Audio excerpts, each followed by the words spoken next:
find yourselves in the cool summer morning within the Kobold's Keg in the town of Independence. You find yourselves in the Adventurer's Den, currently sitting around the map, discussing the next adventure. Let's go ahead and do character introductions. So we have Gil, if you'd like to describe your character. Yes. Just slightly distracted. That is all. Alrighty. Gil is about 3 inches tall with 3 inches feet, tall. 3 inches tall.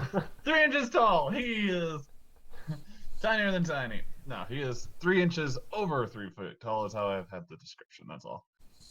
And he's a green little guy who he has yellow eyes and kind of a hood over his pretty much his bald head. He's got this leather vest on, some worn out leggings with patches over his knees, some rough looking boots, and some fingerless gloves. Some things you probably would notice about him are the 3 earrings on his left ear. He has this kind of like this bandage on his left arm, right underneath a tattoo. He's sporting, your average gear of what you could probably see as a Dungeoneer's, and he has a short bow, and he has about 2 quivers on his back. One's not completely full, and he's got a short sword on his left side. All right, you see this goblin named Gil at the counter. Also, next up is going to be Zod, if you'll describe yours. All right, Zod. Zod. I am Zod. Right, I'm an assassin. Don't get me angry. Get me angry. I kill you. And I am a dark elf. You're also really quiet. All right, next up is going to be Ikebra. Ikebra is a 3-foot tall, black feathered humanoid form, black feathered bird shaped form as well. Is humanoid, bipedal, has arms instead of wings, and has hands with claws on them. And his legs bend like any normal human's legs would, but he has got feathers all over him, and he's got a beak like a small raven or crow, probably more like a crow. And he's got these yellow eyes that can sometimes convey a lot of emotion or a lot of nothing. And he's got these tattered clothes on that are very worn and used. And it's got a hood on it that he can put on, but he's not wearing it right now. And he's just sitting there, fiddling his thumbs, squeaking like a mouse right now at the table. Occasionally, not incessantly. All right, and so the 3 of you are currently sitting around the table here in the Kobold's Keg. As you're sitting there looking over the map and the quest board, the familiar face of Domat Sol, a human dressed in a very fine black vest with a white undershirt, the man with some peculiar eyes that kind of stare off into different directions,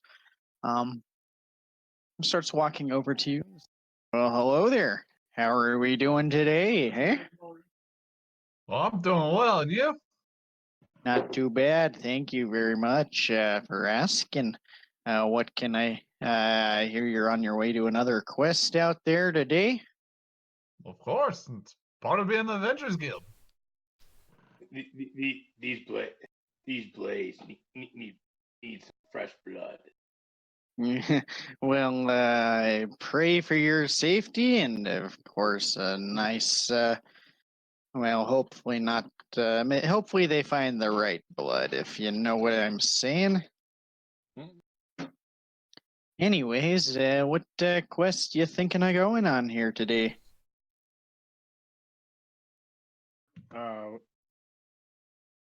We're gonna help out with the that convoy, so it could be good.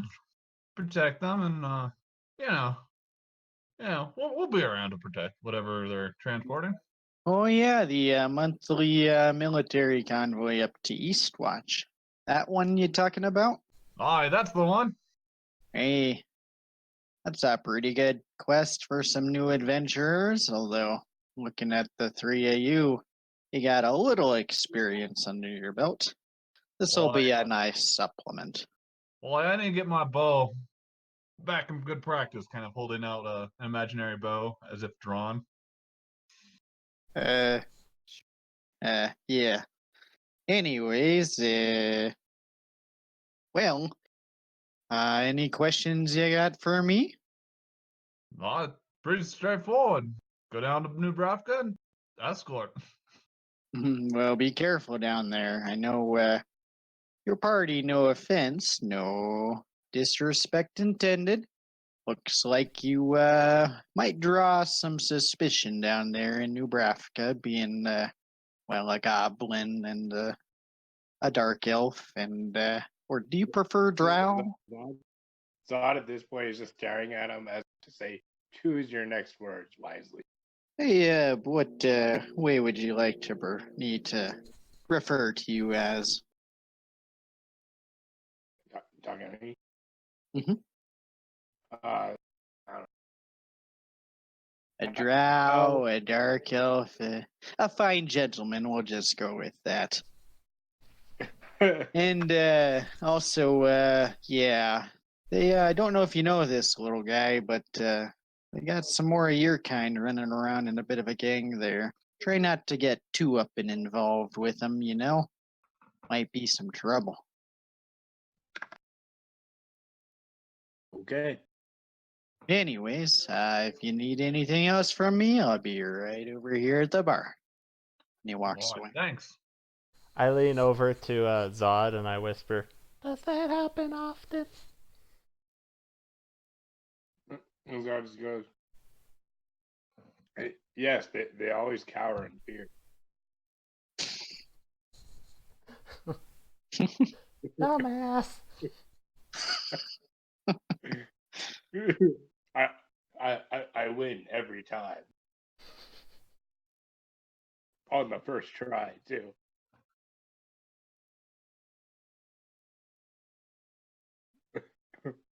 All right. Well, if we're gonna be traveling together, I think we should have some formal introductions.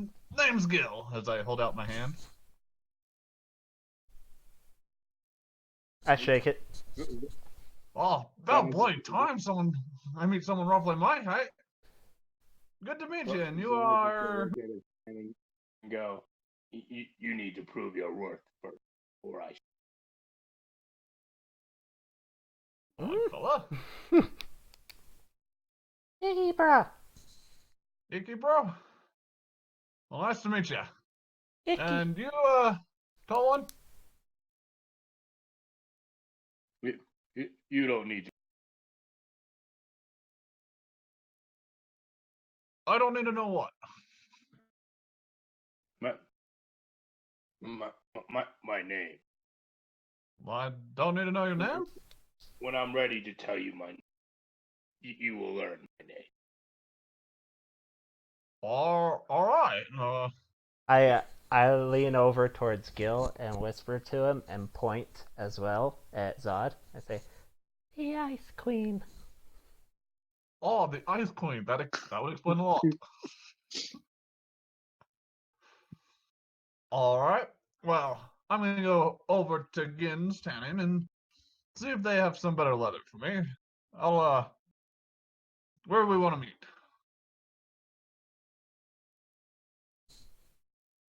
Military convoy. You just want to go straight to Nebraska, huh? Yep.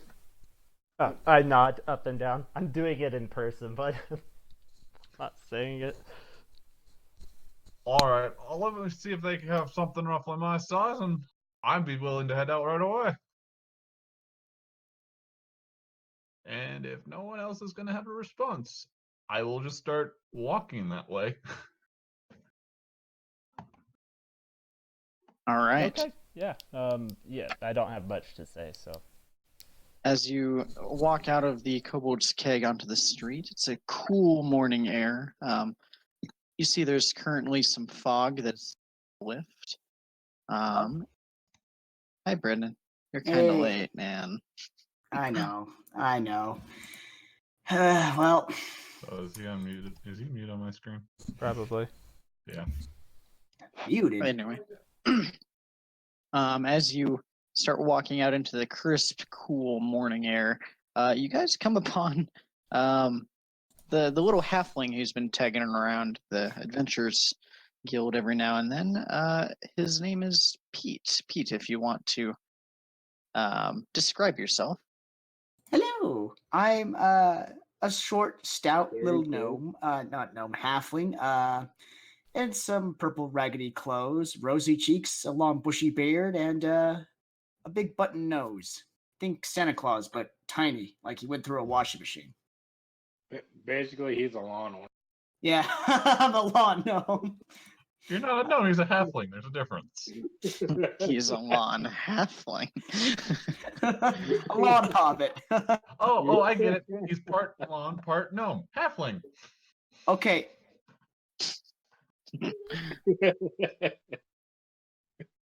Yes. Currently, yes. He kind of broke the streak, yes. All right. So as you guys step out into the cool, crisp morning air, you come upon Pete, currently walking through the street. Oh, are you the fourth one that was supposed to be joining us? yes, sorry, I'm a trifle late. You see, directions were never quite my forte. Well, looking at your height, I don't blame you either. Well, wait, what are you as tall as I am? I'm saying we're both short. We both can easily get lost. Oh, yeah. Hey, have you ever Very had to get out of bright the city? What was it? Well, I mean, I do have a bit of dementia. Shrooms I have ingested, but, I got some steam left in the old tanker. Well, I'm gonna go over to Gins and see if they got some better armor and whatnot, and we're gonna head off to New Bravka and see about the convoy. Also, Matt, that is an awesome voice for that character.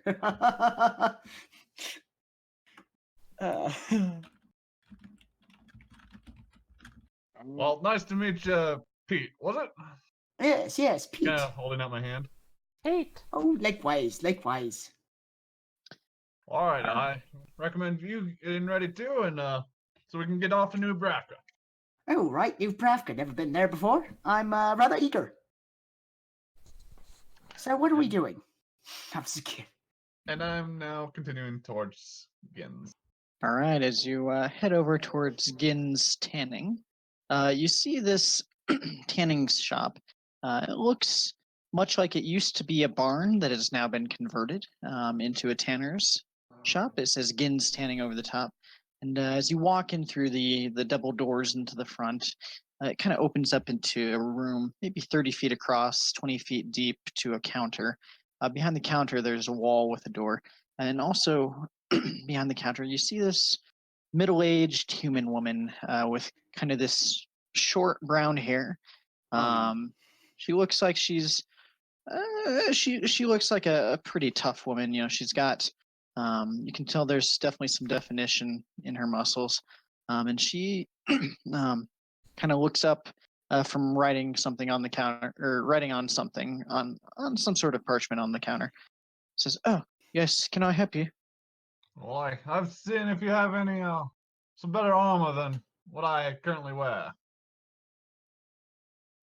Takes a look at what you're wearing and says, yeah, it's a bit torn up right there. Well, I can get you some new armor. I've got, let's see, in your size, looks like I've got some armor made from bear hide. I've got some more that is treated horse leather.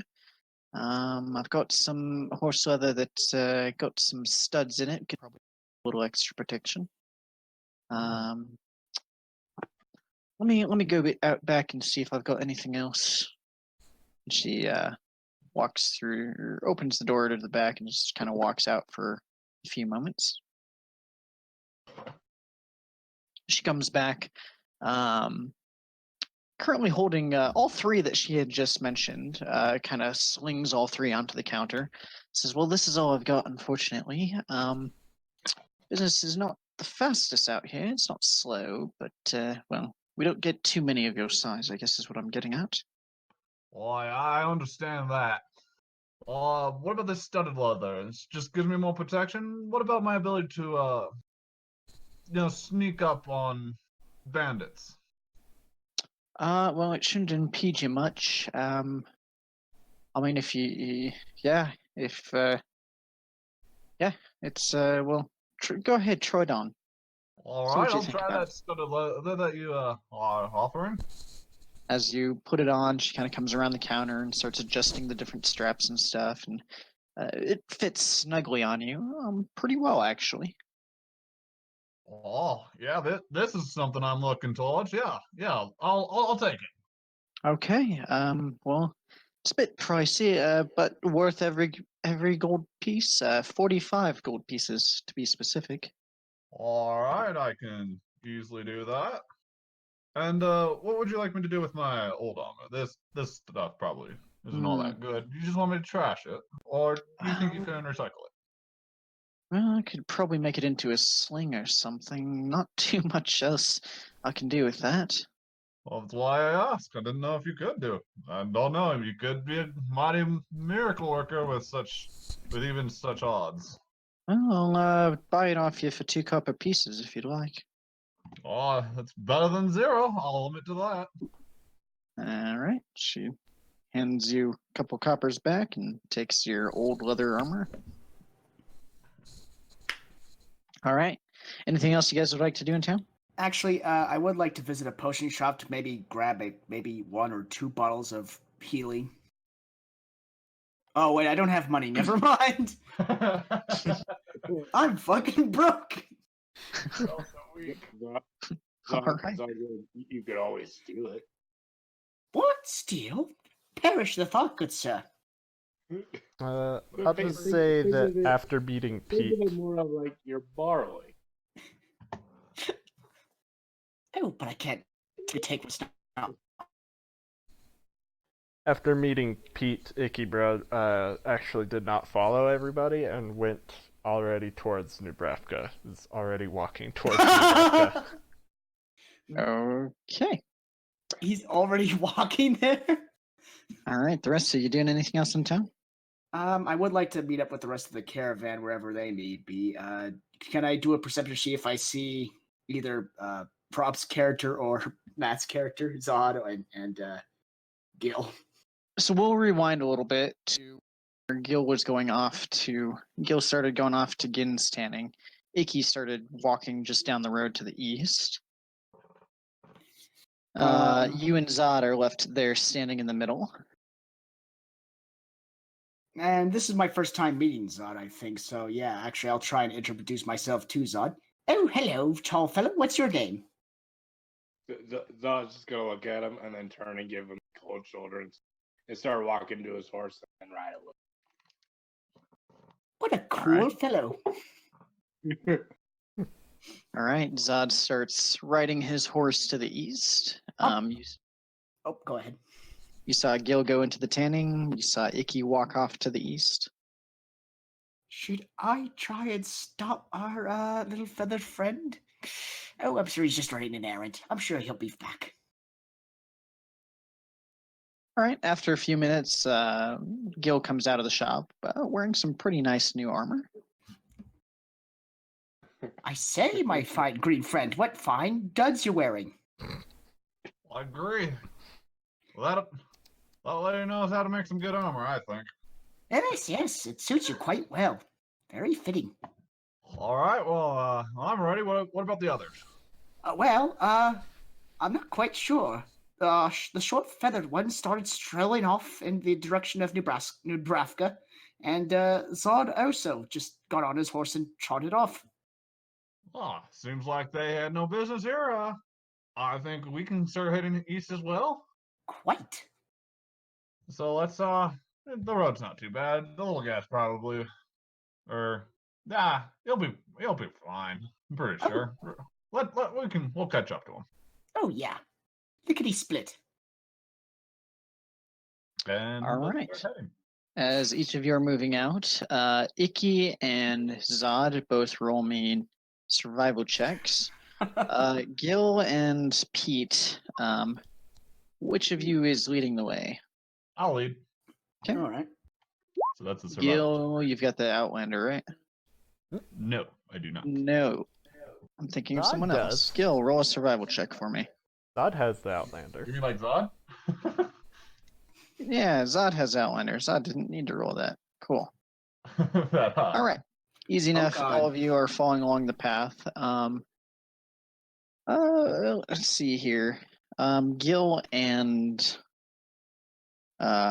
Pete, were you two traveling at a normal pace or a fast pace to catch up?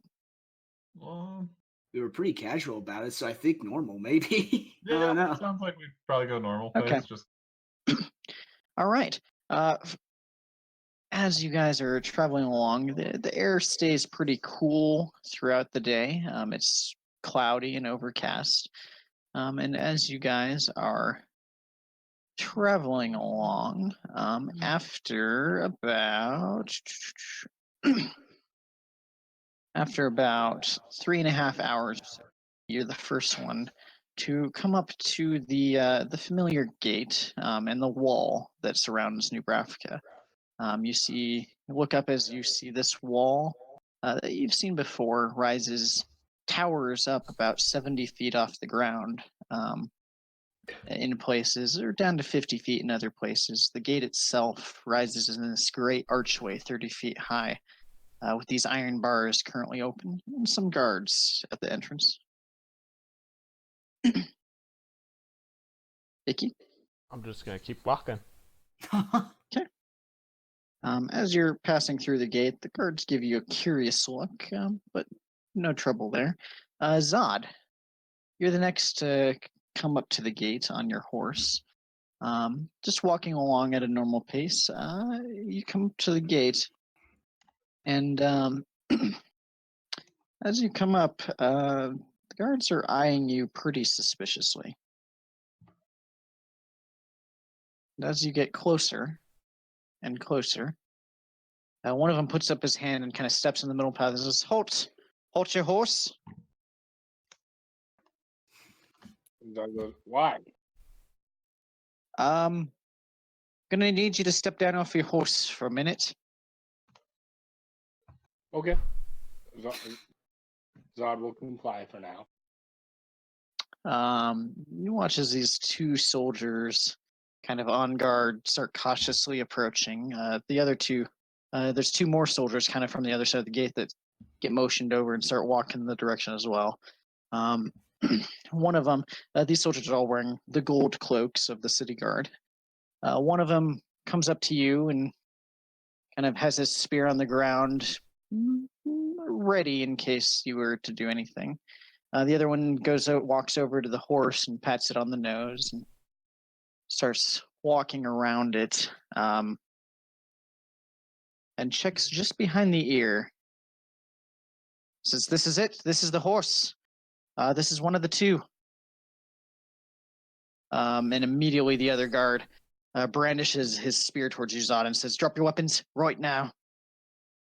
Whoa. Hold on a minute here. This is a stolen horse. Drop your weapons right now." As you can see, the other two guards starting to jog forward, their spears raised. I don't mean any trouble. Okay, then drop your weapons. Slowly. Zod's just gonna drop him. Okay. As you dropped his pants. start pulling all of these weapons out and dropping them to the ground, the other two guards arrive and kind of surround you, the horse boxing you in. Say, "All right then, where'd you get this horse?" What? Where did I get him? I got him from my village, back in Independence. You said you got this horse from your village over in Independence. Yes. And you look as this guard kind of make a deception check for me.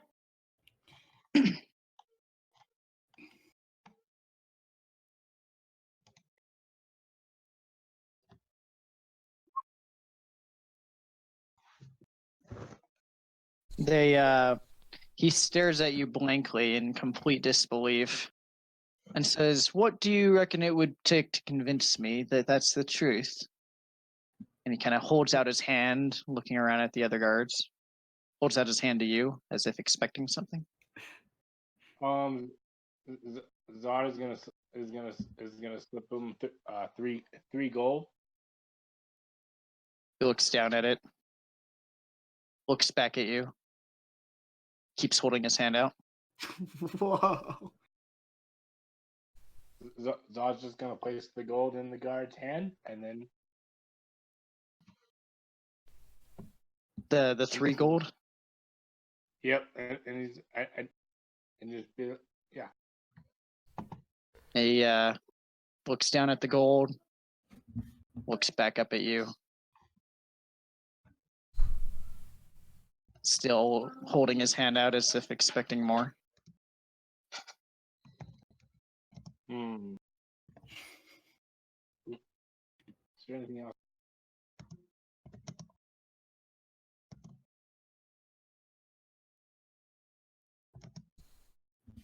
And Zod's gonna.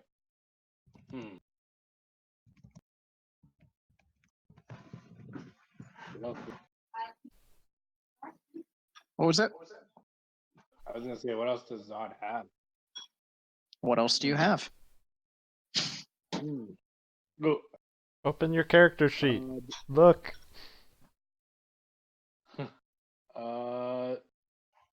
Oh, also another question. Did you drop the hidden wrist blades as well, or not? Are those still on you? Those are still on me. Okay, cool. Just so I know. You have wrist blades? That's cool.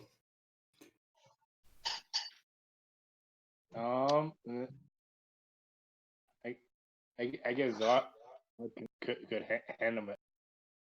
Jeez, I don't know. What is that doing? I have no clue. All right, I as did Zod not is think- just staring there, the guards kind of look at each other, and they see a dwarf and a halfling approaching, and very quickly say, "Oh, yeah, it's not worth the trouble. Let him through. Yeah, go." And they start to usher your horse through, Zod. And you and the horse.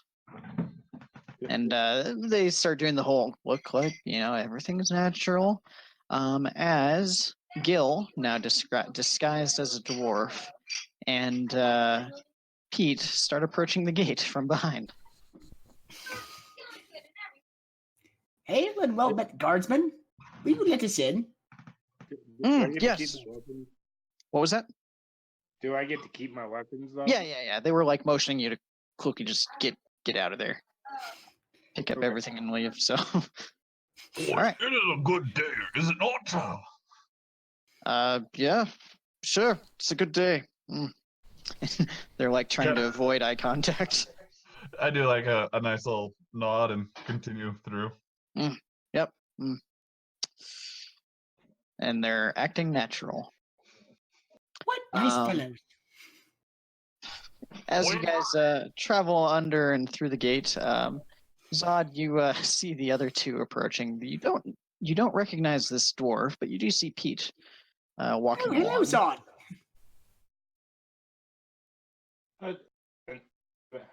I did not tell you my name. How the hell did you figure that out? Oh, I thought you did. My apologies. The problem when we speak third person, right? Druish intuition. Oh, hello. You haven't quite told me your name, friend.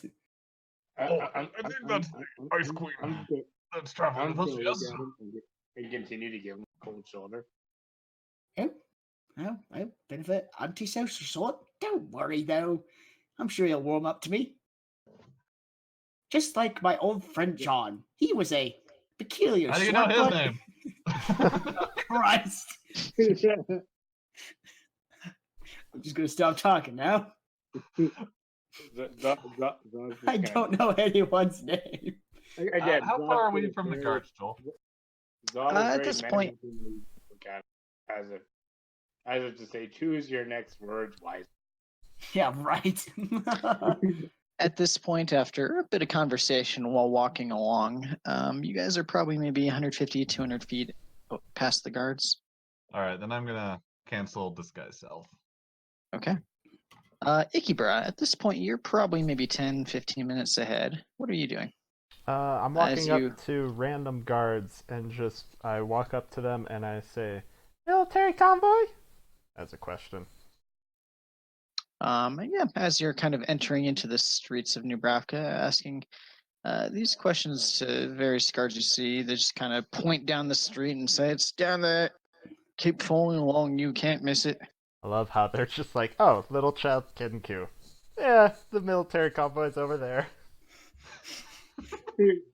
They don't know it's a I'll work child. with it. I'm following their directions." Yeah.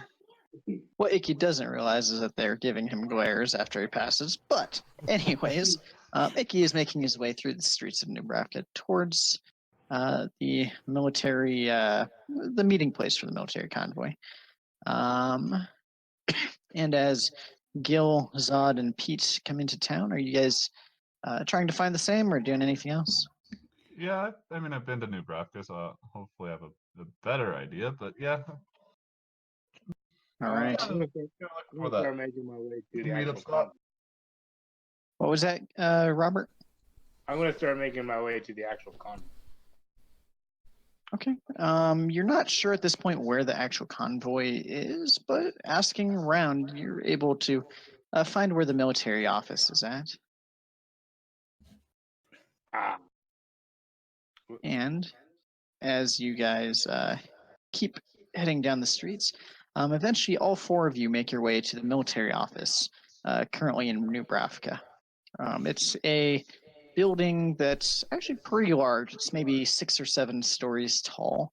It's the building itself is probably 120 to 140 feet wide. You're not sure how deep it is. Currently up against other buildings that go back. Ikibra, as you come up to this building, you see, unlike the gold-cloaked guards you've seen around town, you see some soldiers standing out front, currently wearing red cloaks. 2 of them, one on each side of the doorway, which is currently up some stairs, maybe about 5 feet up, off above the streets. They're on the stairs. They're at the top of the stairs on either side of the door. I walk up to them and the military convoy. Yes, I think they're taking registration inside. They look at you suspiciously, but kind of motion inside. Okay, And then I'll walk inside. as you start to walk inside, it's actually fairly busy in here. There's a lot more of these red cloaked soldiers kind of walking about across and in front of you, and one's coming out of the hall while 2 more are going in. And it opens up. You see a room where there's a fairly small desk in the center, maybe 15 feet in front. On either side, there's hallways that kind of go further into the building. Off to the right, you see a stairwell open up that lead to the higher levels.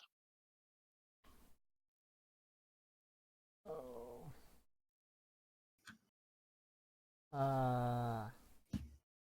And there was a desk there. There is a desk up front. As you're looking at this, as you start approaching this desk, there's a man behind it in a red cloak who's currently got these glasses. Middle-aged or so, balding. What little hair he's got is gray. Yeah. I walk up to the desk. I say, "When the time comes, military convoy." Yes, I believe you're just in time. It's actually heading out tomorrow. How old are you? He holds up 10 fingers. After he looks at his fingers, he's like counting 1, 2, 3, 4, 5. Then once he gets to 6, he holds up all 10 fingers. This many. The man behind the desk kind of cocks his head to the side and, why are you inquiring about it? May I ask? That help? What about? You need the convoy. Oh, you need to get on the convoy so you can get. You headed to Barstow or Eastwatch? Eastwatch. You're headed to Eastwatch. Yes, we could probably tag along on there. There is a bit of a fee to be on the convoy. He folds his arm. I fold my arms and I look down, contemplating. Maybe I can make a persuasion check for me, real quick. Okay. That is doable. I hope so. As he looks down and he says, "Hey, little guy. I know we're not really supposed to do this, but I can probably give you a half-off discount. 5 silver pieces, I can put you on the convoy."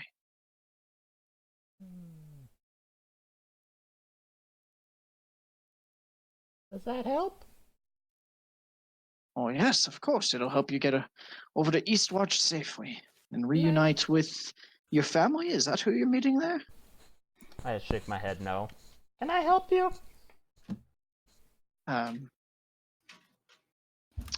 At this point, Gil, Azad, and Pete walk in through the doors. See, Can I help you? Icky's fine. I knew you could get his way in here. Resourceful little chap, isn't he? I point back at the goblin that just walked through the door. What are these abominations? What? Point of contention here, Matt. Did you recast Disguise Self? No. And we got No. Okay. Hold on. We might have to rewind here a second. Icky Bro just throw him under the bus. What the hell? All right. As you are approaching the steps, while Icky is having this conversation aside, unbeknownst to the three of you, as you're approaching the steps, suddenly the guards spot Gil and immediately brandish their swords. And as they pull these long swords out, they say, "All right, we got a goblin in here in New Brevka." Oi! I'm with the Avengers Guild. As they start coming forward towards you, make a persuasion check. Oh, can I support him with advantage? I kind of want to interject. Oh, I assure you, he's a fine goblin. He's with me. Okay, make it with advantage. I gotta do it with advantage. All right. They're kind of rushing forward, and they see the halfling, this halfling in front of them, saying that they're like, they slow down. They still have their swords out, and they look a little bit confused. I'm just here to help with the convoy. I'm here to help with protection with the Avengers Guild. I can Likely endorse this hand chap. out. A likely story.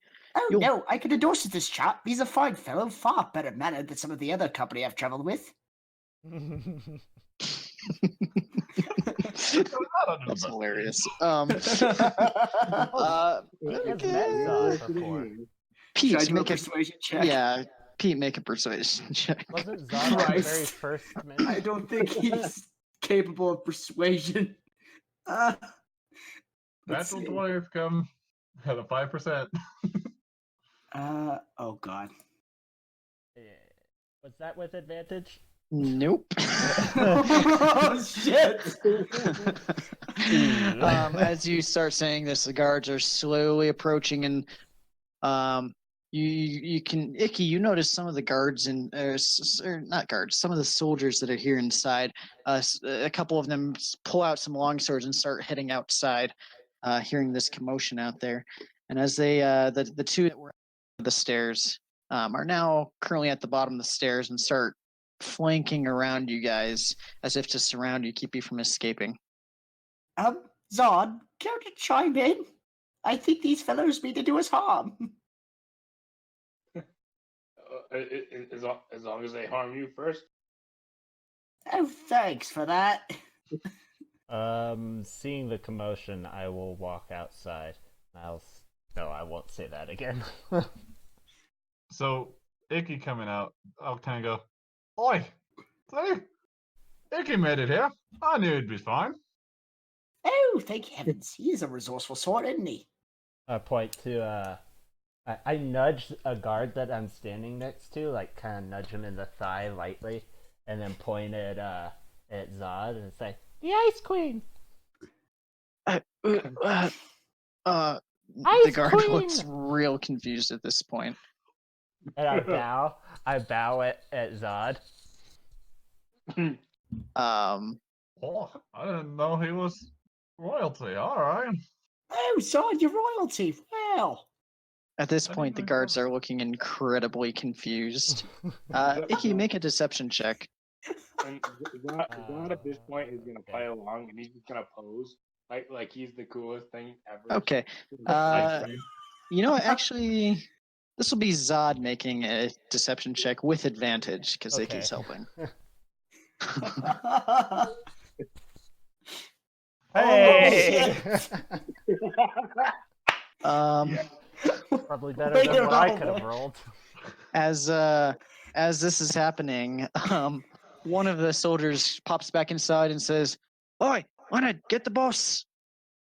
And you watch as the man behind the table gets up and starts quickly scurrying upstairs.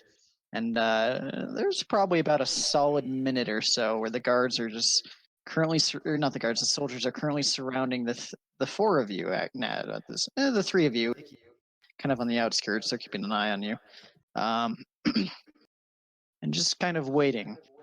I nudge another guard that's standing next to me to try and get his attention. As you nudge him, he immediately just like swats at your hand.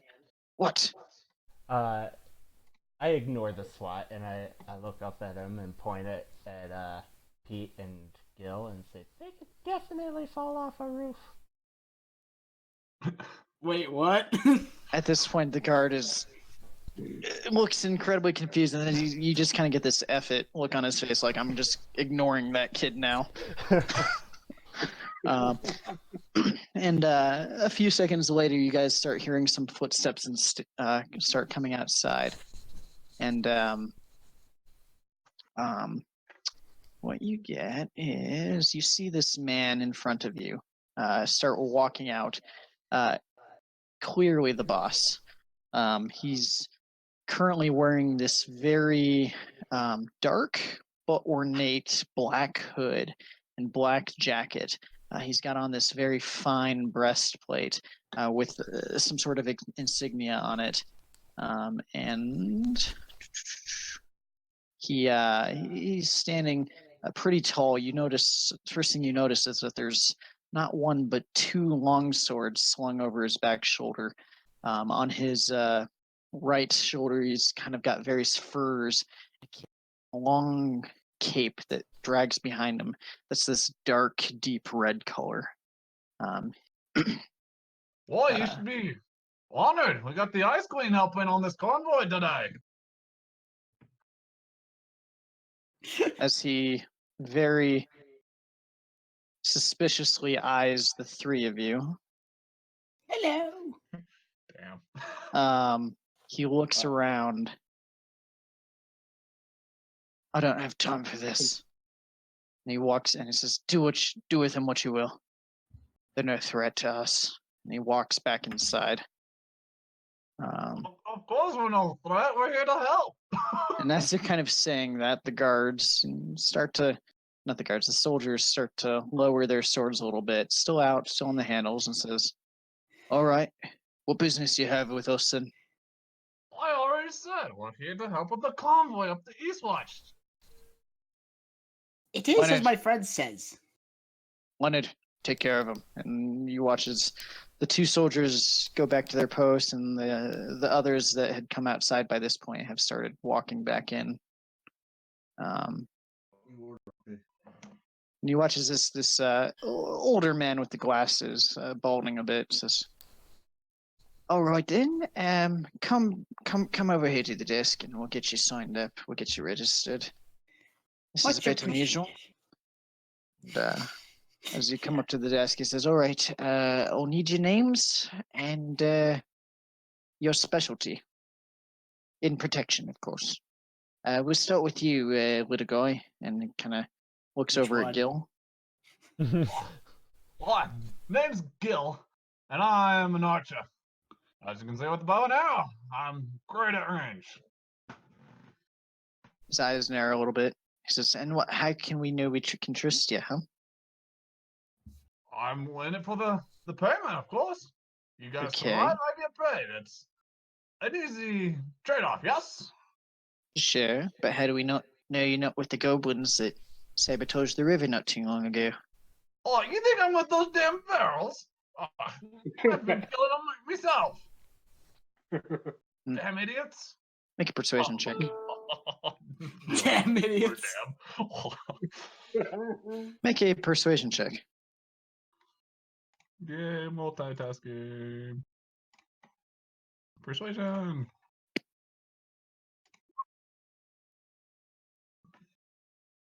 Oh God. As you are saying this, he looks suspicious, but he says, "I'll write you down as Gil the Archer. And you," looking up at Zod, "Miss Ice Queen."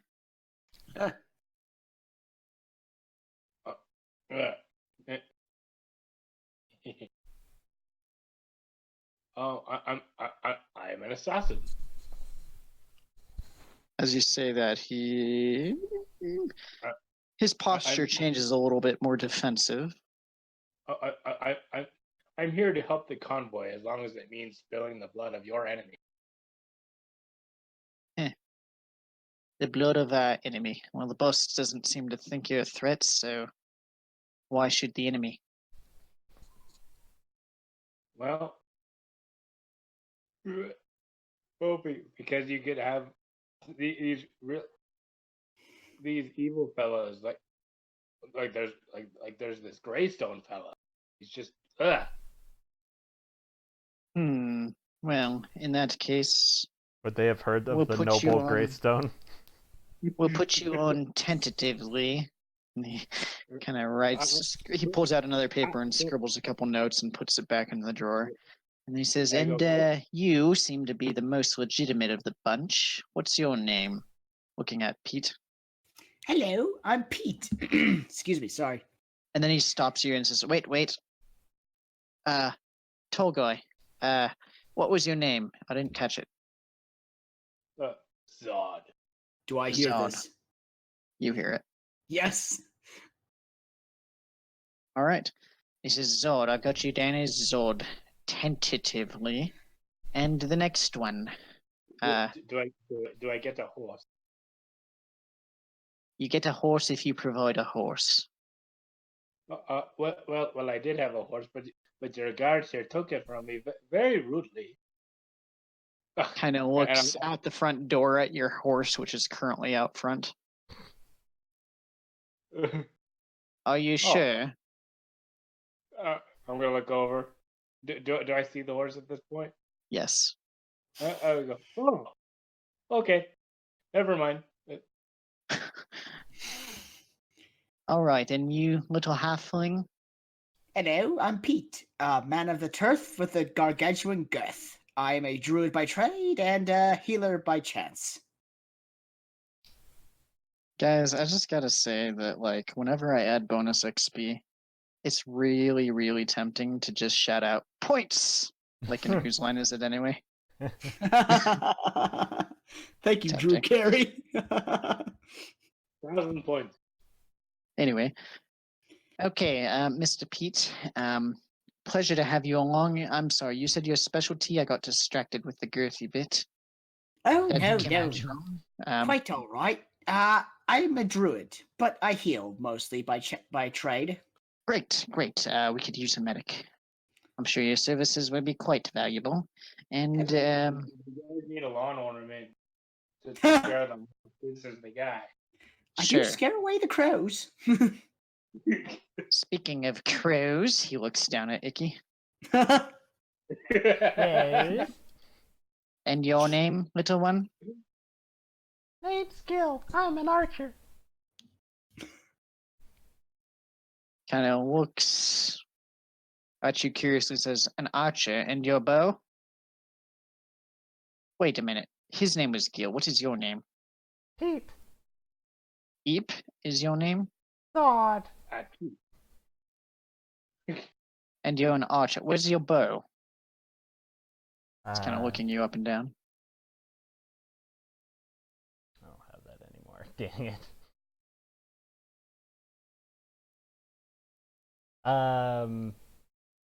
He just shrugs. Holds his hands up and shrugs. The man looks over to Pete and says, "Is he actually with you?" Oh yes, he was with us before he departed to Nebraska. His name is Eep. Is that correct? I can't quite say for certain. I wasn't properly introduced, but if he says his name is Eep, but then by all means, his name is Eep. I'm here to help the convoy. And his specialty? At that point, I will try to reach across the desk and put my hand on his finger and cast, what's it called? Enhance ability, and give him Owl's Wisdom. Okay. Interesting. Okay, Owl's Wisdom. He has advantage on wisdom checks, but I think he can feel it. Let me double check this. The description of this spell. In the meantime, I kind of want to reprimand Icky for his rude behavior. Icky, Eep. Now, for heaven's sake, you can't just go on about jumping on furniture as you please. It's just simply not done. As you touch him, or as you touched his finger, he immediately just kind of pulled back from the impact of it, and then he starts looking around. He's like, What did you do to... Huh. That was quite interesting. My goodness. Huh. And he's like looking around.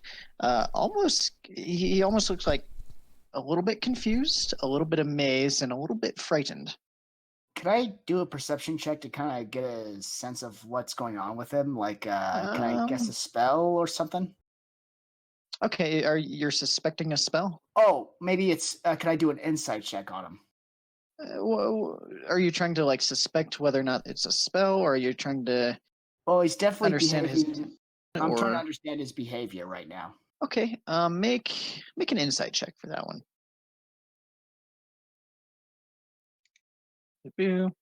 As you can see, it appears that Ikibra somehow modified this man's senses. You're not exactly sure how, but as this guy is looking around, he says, "That is quite an ability. I would classify that as support." And he starts writing down "Eep" for support. Very well. My beard in intrigue.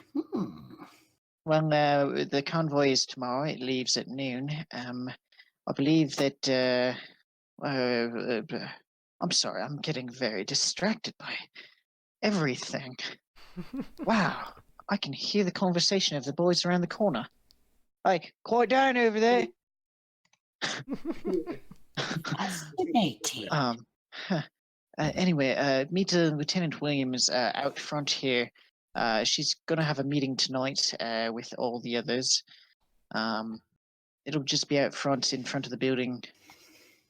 Yeah, come back tonight. Just right as the sun's going down. Try to be there a bit early. I'm on break, and he immediately just closes the notebook, closes the drawer. You watch him pull out a key and start walking each drawer one by one, and says, "All right, I'm going on break for a little bit. Welcome to the team, I guess." And he walks off over to the stairs and starts walking up them. Kind of whispering over at Icky. Oh, what did you do?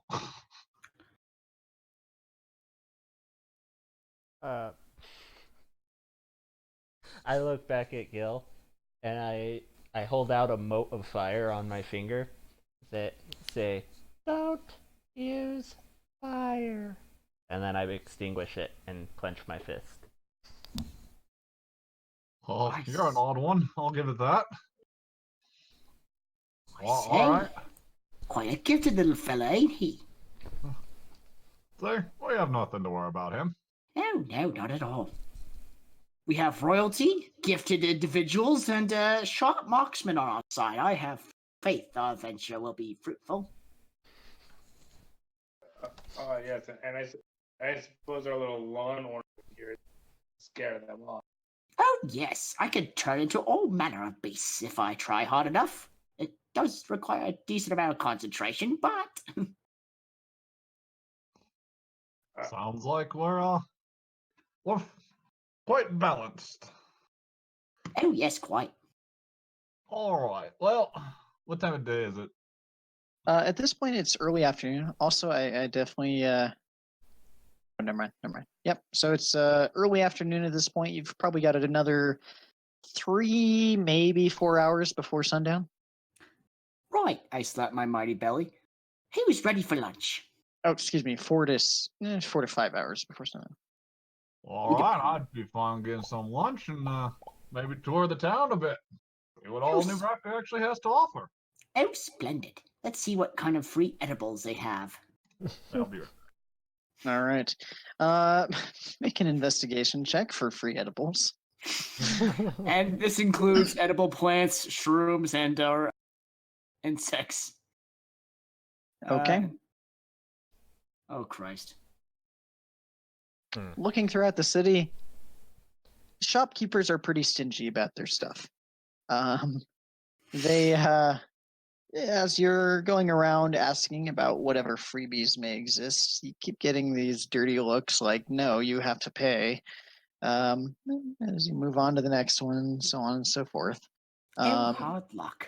As far as various other things, such as mushrooms or bugs you might see in alleys and stuff, you actually don't see any. It seems to be, weirdly enough, a relatively clean city. Much cleaner than you would expect. I look around for a place that sells fresh bread. You can find one. They're not shouting out fresh bread or anything, but That's you're fine. able to find a couple bakeries. Um, Are there any dumpsters like trash cans around? Yes, but let's hold on just a second. What was that, Icky? is there a? Oh, no, I did that. Maybe. Where can I find the bread?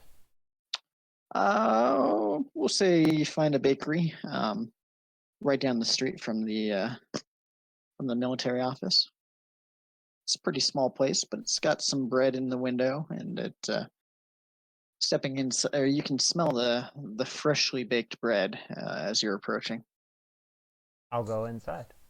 All right, as you head inside, you see a woman in there, pretty large woman with an apron, currently pulling some loaves fresh out of the oven. Walk up and just say, "Fresh bread." Oh, hello, honey. Yeah, we can get you a loaf of bread. What kind are you looking for? You know what looks really good to Icky right now would be like a light golden topped loaf of bread. And sure enough, you can see some. Don't know what kind of bread that'd be, although I'm pretty sure that would be wheat or bleached flour. You can find various types of bread here, and a meal's worth would run you about 2 silvers. Just a loaf of bread? Mhm. Okay. A meal's worth. I'll purchase that and then go back outside and find Pete and Gil and share some bread with them. Oh, splendid. Thank you, old sort. What? It's a fine appetizer, but I think I'm going to need a little more. I take my share from you and split it between Pete and me. Oh, well, I mean, are you sure you don't wish to partake, Gil? Well, I'm going to go find myself something a little much stronger. A little more filling. All right, well, you be you. Little Eep, thank you for this bounty. Icky, bruh. I beg your pardon, what? Icky, bruh. I point at myself. Oh, Gad, did you mislead that poor clerk and to give him a false identity? Kind of like shrug. He was a brave, brave lad.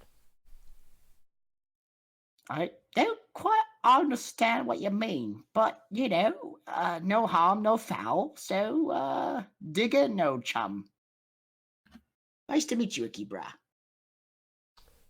Nice to meet you. All right. Are you guys doing anything else to spend your time before the meeting? I have a thing I want to do, but it's gonna be tough. What are you trying to do? I'm going to. Would I have seen the stables on my way in? Are they like well advertised? You would. They're not, I wouldn't say well advertised, but there were some various horse stables on your way into town. Does Stumpy's Stables have a sign on it that I would notice? It does, yes. Then I'm gonna go to Stumpy's Stables. All right, you're able to go to Stumpy Stables. I'm Are you going to buying a try and horse, or- also bring Pete with me. If he wants to follow. I'm going to try and okay, Pete, Icky will, or I will try to grab your hand and pull you along with me. With a mouthful of bread, And then we go to Stumpy's Stables if he's not resisting. guys head out to the stables. You able to find them? And were you trying to purchase a horse? Purchase 2 horses if I can. Well, Okay. And a cart. Okay, what type of horses? Draft horses or riding horses? Horses that I can strap to a cart. You could strap either. The draft horse would do better. Price is now a concern. Okay. For one of each would cost you 80 gold. The draft horses are a little bit cheaper. Let me think here. 60 and 40.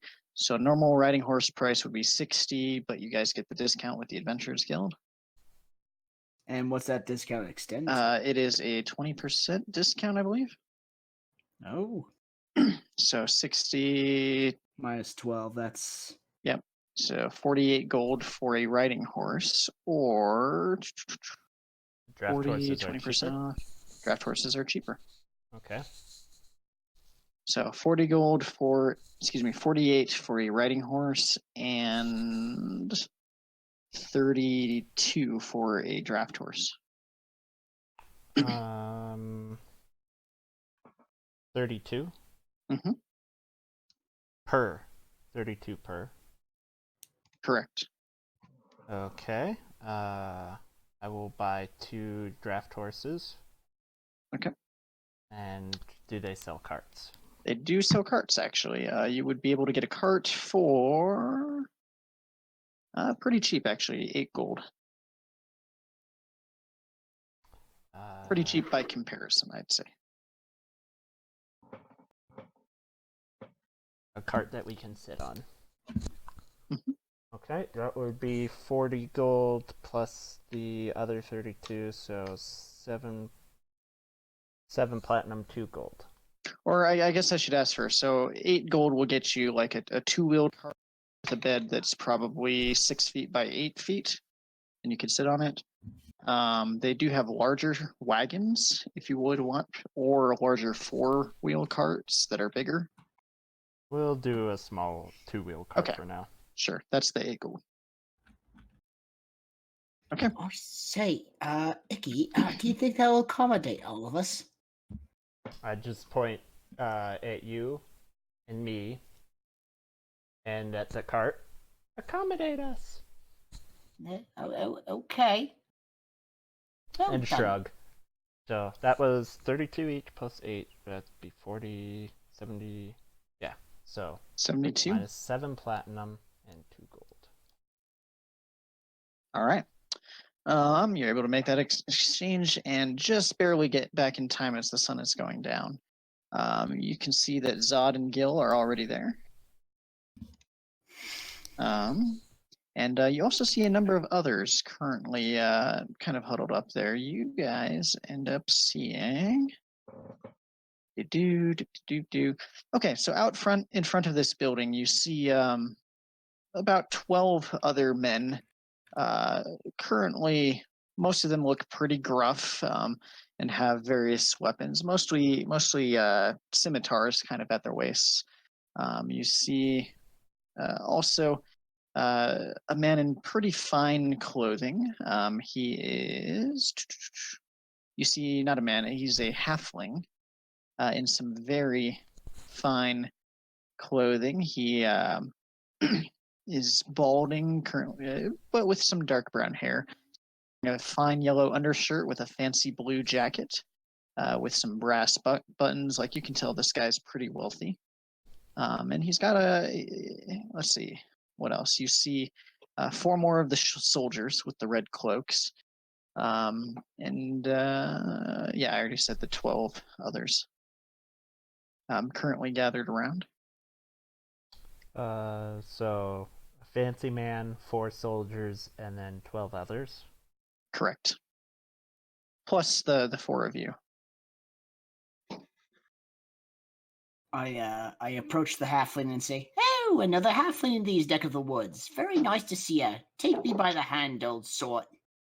Hey, Oh who's my, it appears that we have ourselves another halfling on our adventure. I would quite enjoy your company. You seem to be well traveled, is that correct? Quite. A man of nature I am. Man of the turf, if you will. What's your trick of the trade? My trick of the trade is, well, it's gems. And he pulls out this yellow gem. It's maybe an inch across. It's pretty large for a gem. And he says, gems are my trade. I'm quite proficient at evaluating their worth. And, but any matter, I'm on this trip for business, meeting the other. I was chosen as a representative for the other convoyers headed along with us. Enough about me. You seem to be well traveled. I would love to hear of your stories traveling far and wide on our trip. Oh no, I'm sure my exploits are nothing compared to yours. And I must say, I have traveled with some interesting sorts. Oh, I would love to hear about them. We'll save it for the journey. You're more than welcome on my cart. Quite. And that's when Zod's gonna chime in and be like, "You could say his adventures are in short supply." The man says, "That's a wise and witty joke of you." Clearly, being polite, but definitely offended by it. Take that one no mind. I am under the impression they're royalty. Are they? And he kind of pulls out this little pulls out a little monocle out of the pocket on his coat and takes a closer look at Zod and says, I'm quite good at evaluating gems, and, well, that one is more of a piece of coal that has yet to be refined into its better self. In any case, my name is Oberon, and you are more than welcome on my cart on the journey. Much obliged, Oberon. I look forward to traveling with you, friend. And as you guys are closing the conversation, a woman walks out from the front of the what's it called, the military office. And this woman is she's a very dark-skinned woman with this very light blonde hair. She's currently wearing pretty significant armor, and she's wearing a breastplate, and she's got a sword on her back, and she's wearing this long red cloak with a hood up over her head. And she looks like, wait for it, this. Did it go? Yep. I see it. I knew I seen that name somewhere. Yep. She steps out. She says, all right, listen up. We're headed on the convoy out tomorrow. We leave at noon. We'll meet over at the staging grounds just north of the North Shore. Any questions? And she slowly looks over all the people. Zod's gonna raise his hand and go, "Can I go to the bathroom?" I raised my hand. Need to get feathers. And she just kind of shakes her head and says, Christ, and then she walks back inside. Looking at both of them going, what bloody hell's wrong with both of you? Next, one of the soldiers that was out there kind of steps up to the stairs and says, please excuse Lieutenant Williams. She's been under a lot of pressure lately. I assure you she's worth her weight. As she said, we'll be meeting over in the staging grounds north of North Shore, just outside the gate. You can't miss it. There's a bunch of construction around there and such. Oberon, bring all the guild members, make sure they know. You walk as the halfling nods and he says, all right, all the sellswords, couple rules. 1, don't touch the carts or the stuff on them. 2, don't touch our weapons. 3, anything tries to steal it, it's up to you to kill those things. You good? Questions? Do we have to kill them? No, you don't have to kill. But I assure you that's the most effective way in most cases. So, Oh, I'm sure a stern talking to never hurt nobody. sure, you're welcome to try. Any other real questions? He's looking around. How many do I get to kill? I'll tell you what, if they're trying to steal anything, you get to kill them. Deal? Yeah. All right. We got a lively one here. What was your name? Me? Yes.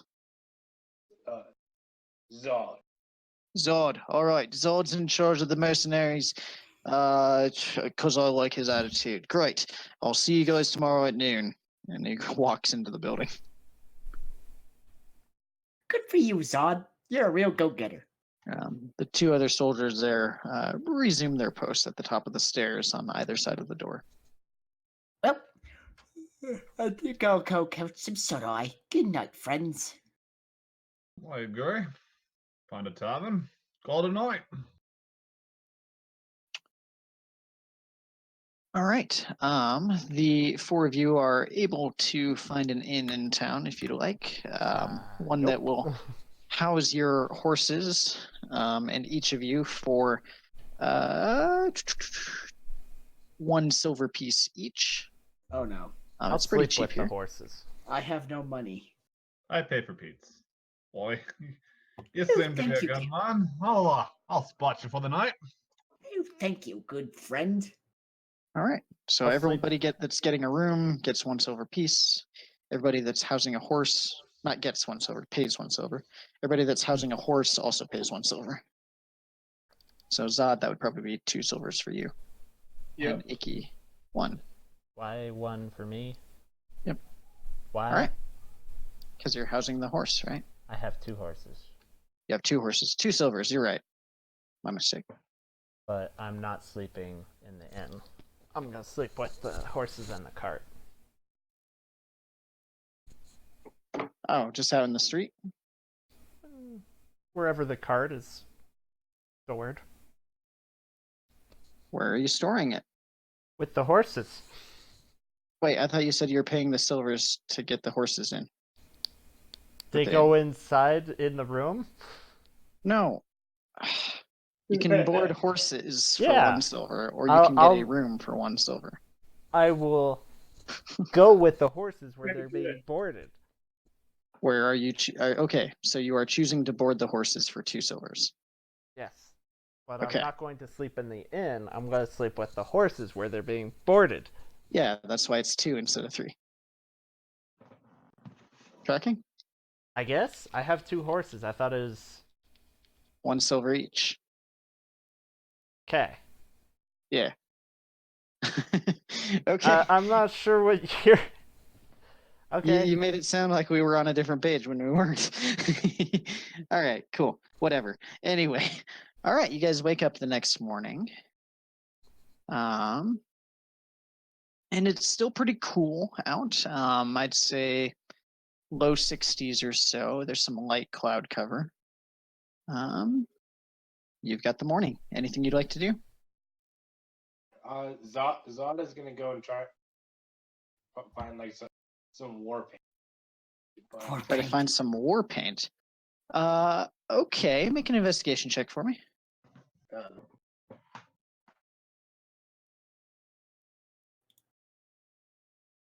And oh, Okay. Oddly enough, you, as you're walking around, you find a shop that is called War Paint. And as you go in, it appears to be an adventuring supplies store that has all different manners of adventuring supplies, to include war paint. The war paint itself sells for 2 gold pieces per bottle. whoa. Oi, but could I offer you in a trade? This older gentleman starts kind of with this cane, starts coming over. A trade, you say? What sort of trade? Like, I trade you something of mine for that war paint over there. Yes. Okay. What do you have to trade? I'm gonna reach it. I'm gonna reach into my backpack, pull out Icky's dagger. Like, I will trade you this dagger. As you're holding it out, he takes it and starts inspecting it a little bit. A dagger and a Yeah, silver. Deal. Sucker. Yep, it's a deal. And he hands you some. He hands you a bottle of war paint. There's a couple different colors. There's brown, there's green, and there's black that you see. There's also red and a blue. I'm gonna use the red. Okay. You now have a bottle of red war paint. It's pretty small. Looks like you might get 2, maybe 3 uses out of it. Well, depending on how much you use, I guess. I would consider 1 use on your face. If you're doing like a face and a whole arm or something, it'd probably use the whole bottle. Anyway, cool. All right. Anybody else doing anything? Gil will just kind of go around the town, see if you can find better evidence of said thieves guild. Try not to be Make an too- investigation check and a charisma check. Investigation. Not very good at that. Yeah, you're having trouble finding anything as you're going around. And I'm not very You are subtle about it. freaking people out. They see a goblin in their town with a bow and arrow, noticeably, and people are, cross the street and turn around the other way and shoot into an alley to avoid this goblin. After a couple hours of this, you give up, and it's not getting you anywhere. Bloody racist. But as the 4 of you reconvene, at this point, the bridge that was under construction across from New Bravka to North Shore is now complete. As you make your way across the bridge, it's a pretty decent bridge. It's I'd say about nearly half a mile long, and probably a solid 40 feet wide the entire way, with various stone arches currently linking the way all the way across the Miserly River. I've been here before. As you get to the other side, the first thing you notice is a visual appearance of the city. You are no longer in the pretty nice city of New Bravka. You're now currently entering into some slums. And the second thing you notice is the smell. Whereas New Bravka was very clean and neat, and there were bins for garbage and stuff and everything. Here on this side, it seems like people just drop their trash on the floor or on the ground. There's a very distinct smell of sewage in the air, and in general just look in worse condition. Boy, this is reminding me too much of me home. So I was gonna take a sniff.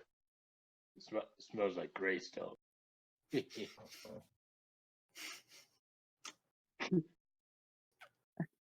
All right. As you continue through North Shore, it's probably about a 35 to 40 minutes of walking or so. You finally kind of get towards the edge of the slums where it's not quite as built up. And out probably another 2 miles or so from the edge of the town, you can see a wall currently under construction in the distance. And just inside of the wall, you can see, you can make out there's something going on out there. Not sure just what from this distance. There's a wall being constructed toward north, Mm-hmm. outside of North Shore. Correct. How far would you say it is? Walking to where you got to is probably about 2 miles, and it's probably an additional 2 miles north of North Shore.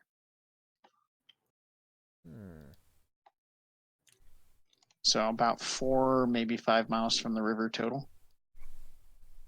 Got 4. Okay. As you continue to head along the only path you see going outwards towards this construction out there, the smell changes noticeably. It's still pretty cool out. I'd say upper 60s, lower 70s. The sun is going in and out of the clouds. It's partly cloudy. And as you approach this construction, you can see they're building the wall up. It's currently up about 15, maybe 20 feet high. Seems to be of the same type of construction as the wall to the south. And just inside the wall, you can see the movement you saw before is actually appears to be the various merchants lining up their carts for the convoy. As you approach, you can see somewhere in the neighborhood of about 25 carts or so.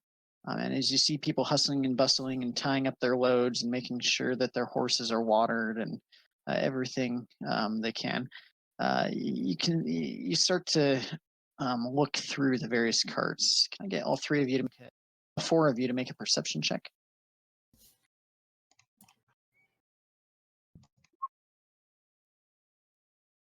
Okay. Oh wait, that was only 2 of you. Good lord. There we go. All right, as you guys are coming up to the carts and stuff, Gil, Pete, and Zod, 3 of you are kind of looking around, getting a good grasp for what all is here. Well, Ikebra, you're just amazed at all the people and all the things that are happening. It's hard to kind of track and focus on what's what. The other 3 of you notice, you notice the military carts are at the front. Immediately behind the military carts, Pete, you notice Oberon sitting. All 3 of you notice Oberon sitting there, the halfling from before, on a very lavish cart with some very finely adorned horses. And the back of the cart it's more of a covered wagon, is kind of closed up and sealed with various pieces of cloth and leather. Behind his cart, you start seeing different rows of various various carts pulled by horses of various merchants. It's got textiles, pottery, mundane goods, maybe a little bit of food here and there, some more fruits here and there. Most are also stacked with various crates or chests, contents unknown, but probably more assortments of goods for sale. Looking at the military carts themselves, you see at the front is an entire large cart, maybe 12 foot by foot, full of newly crafted spears, maybe 100 or so. On the cart behind that one, you see hundreds of arrows just stacked in a barrel, or placed in a barrel with probably a dozen longbows and maybe 8 or 9 light crossbows. The third cart has just this barrel full of short swords, maybe 20 or so, plus or minus. And then you can see next to it is about 10 or 11 long swords just kind of laid out on the cart. Yet another cart behind holds probably a few dozen wooden shields. They look pretty quickly made, but functional. The same cart holds an entire barrel full of daggers, it's hard to tell how many are in there. And lastly, the last cart before Oberon's is a large four-wheeled cart covered by a large cloth tarp that's fastened down tightly with leather straps. And as you guys are approaching, Ikebra, you eventually come to notice all of this too, just a little bit after the others. You can see there's two soldiers appear to be checking the loads, while the other two are keeping a careful watch on their carts. The merchants moving this way and that, trying to get everything ready. What would you like to do? I would like to whisper to Gil, I say, all these provisions and weapons, are we at odds with someone? You never know. We could easily be with someone, but you never know. I don't know much about Eastwatch. Maybe they're short on supplies, and who knows what type of terrain is out there. You never know about those damn perils, right? I shake my head in sadness. Yes, I'm afraid you're right. You never know. Zod is just staring at the carts full of weapons, and it's just and his mouth is like watering and stuff. Ooh, lots of toys for destruction and death. Well, Hid I'm in a glad candy someone's. store. I'm glad someone's entertained by all this.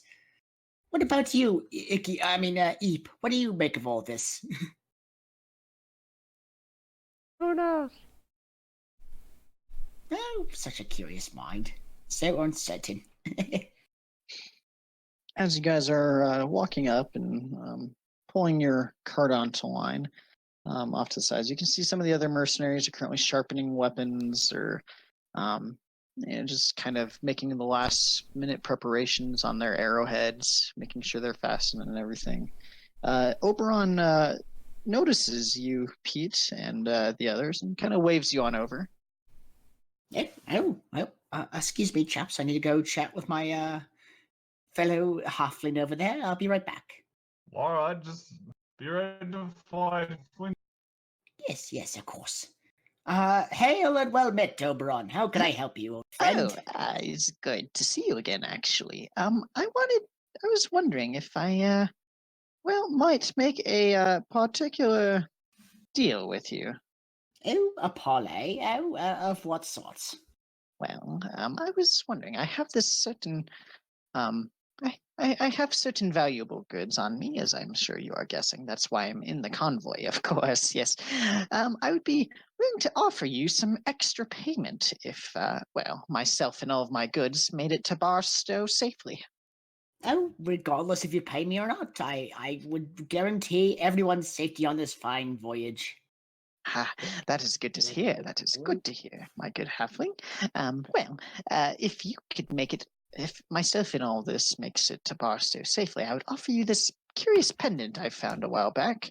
And he kind of pulls out this chain, and on the chain you see this silver pendant. It's in the shape of like a serpent coiled around this ornate symbol. Make a religion check. Right. I would like to kind of peer at it and kind of surmise its origins. As you're looking at this thing, you get a bit of an uneasy feeling from it. You're not sure what it is. It doesn't look good, but it does look quite valuable.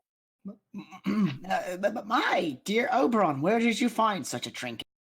You know, I received it as a gift from a fellow trader, and it's brought me good luck. Perhaps it can bring more good luck to you. Oh, that remains to be seen, my fine fellow. But yes, I assure you that my fine comrades and myself can guarantee your safety. Let us have a good smoke about it. Oh, now you're speaking my language. And he tucks the pendant back into his jacket and pulls out a couple of pipes and starts filling them with the tobacco. Oh, fine. Cheers, my friend. Cheers, and starts lighting them up just with a little bit of tinder, and says, "This is the fine stuff. They say they got it from down south in the Ironwood." Oh, such good such good plantations there. Full humidity is good for those kinds of plants. I know, don't you? Just take a good whiff. You can smell the honey. You can smell the honey worked into the tobacco. It's just quite fine. Heavenly, I sigh. All right, and the two of you start having your conversation and your smoke. Would any others like to do anything? It's probably maybe half hour or so before the convoy's going. Zar's gonna walk up to the military card and be like, may I borrow some arrows? I just want to make sure I have enough. The soldier next to it kind of walks over between you and the car and says, "I'm sorry, it's in the contract. Bring your own weapons. Bring your gear. If you need some, you probably should have bought it." Okay, but if the going gets tough and I need to use quick thinking. If we're all dying, you can have some arrows. Is that good enough? Okay. All right. And this big bloke kind of moseys back over to his post. Again, still watching pretty carefully. Seeing this, I'd kind of walk over to Zod and go, "Oi, what are you trying to do?" Why I'm just trying to make sure that we keep the convoy as safe as possible. Like, you're trying to buy the weapon now? Well, whatever I need to kill the most people that attack us. Yes. Would it be possible to see roughly how many arrows he has? Zod? Are they openly displayed? I'm gonna say yes. Yeah, you can see. How many does he have? How many do you got? Ish. At the moment, 19. He's got around 20 arrows. Yeah. So he has about a full quiver. Roughly, yeah. Okay. How much is in a full quiver? A full quiver is 20 arrows. Alright, so he has about a full quiver, so. You could always have I more. think between both you and me, we can easily dispatch them. Don't worry about it. And kind of walks off and kind of just, getting a sense of what the convoy's setup is like where should I be placed, or where I'm going to be placed. All right. As you guys are getting ready, the sergeant, the one that had spoken before, he's kind of got this grizzly white beard, and which contrasts pretty nicely with his red cloak. He says, "All right, mercenaries, spread yourself out around the convoy. Some in the back, some in the front, some on the right, some on the left. Whatever. I don't give a crap. Priority is the military gear. Secondary is the civilian. Any questions?" Wait, you don't give a crap? Are you saying so if things get stolen, you just don't give a crap? No, if things get stolen, you kill the bloody blokes that stole it. There you go. That's what I want. Go. All right, I like you. You know that. Anyway, all right, mount up. And as he's says that, you watch as a lot of the civilians in the rear start to get up onto their carts. You see the horse start riding up out of North Shore. On its back, you see the lieutenant again come up, and she says, "All right, let's get the convoy started." And she rides up to the front, and they out. Zod is gonna visit up on one of the front carts. Okay. Yeah, just for orientation. So Zod is near the front. Icky, where are you at? In the back with my cart and horses. Okay. Gil.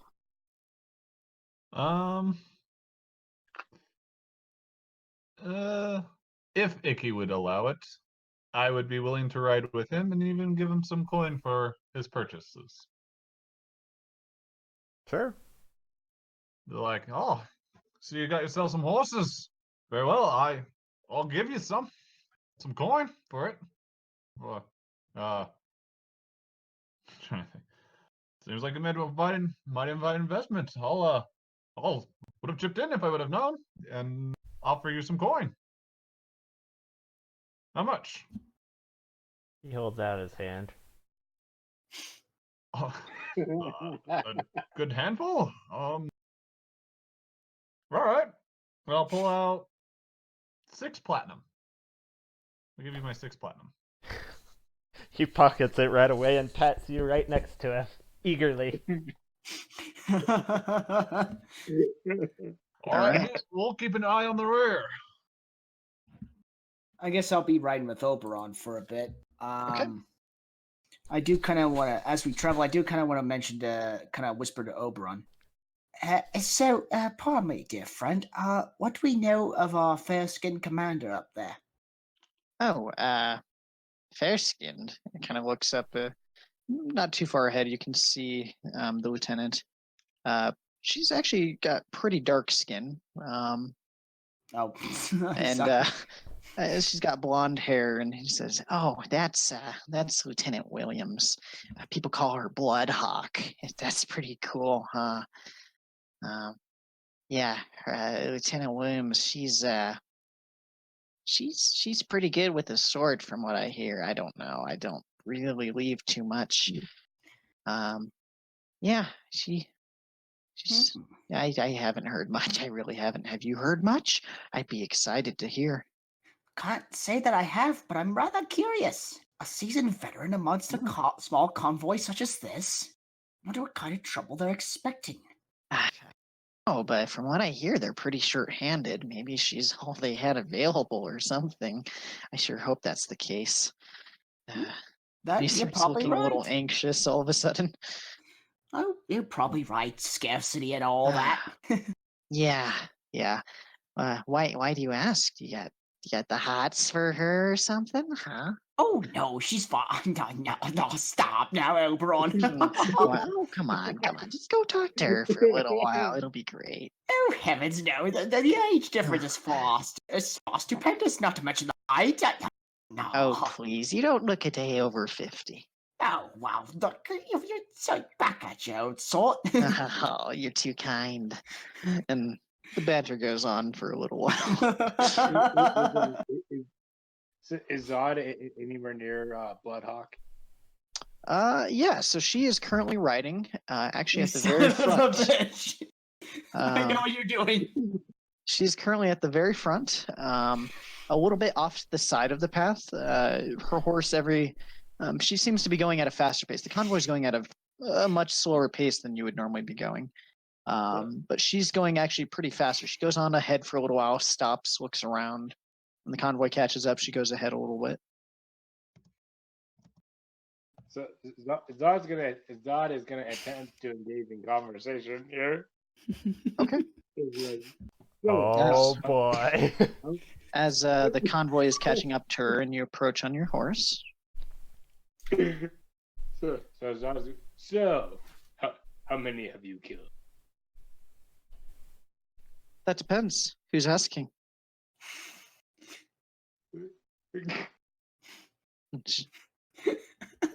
Aww. Why me? Zod. And you Zod. are Zod, you say? Yeah. Haven't heard your name before. You're probably not important. Oh well. Her words are cut, but you notice that she's still letting you ride along next to her during this conversation. What? Zod's gonna turn her. Well. I will do my best to kill as many as possible and help the cause as best as I can. No way. She make a persuasion check for me.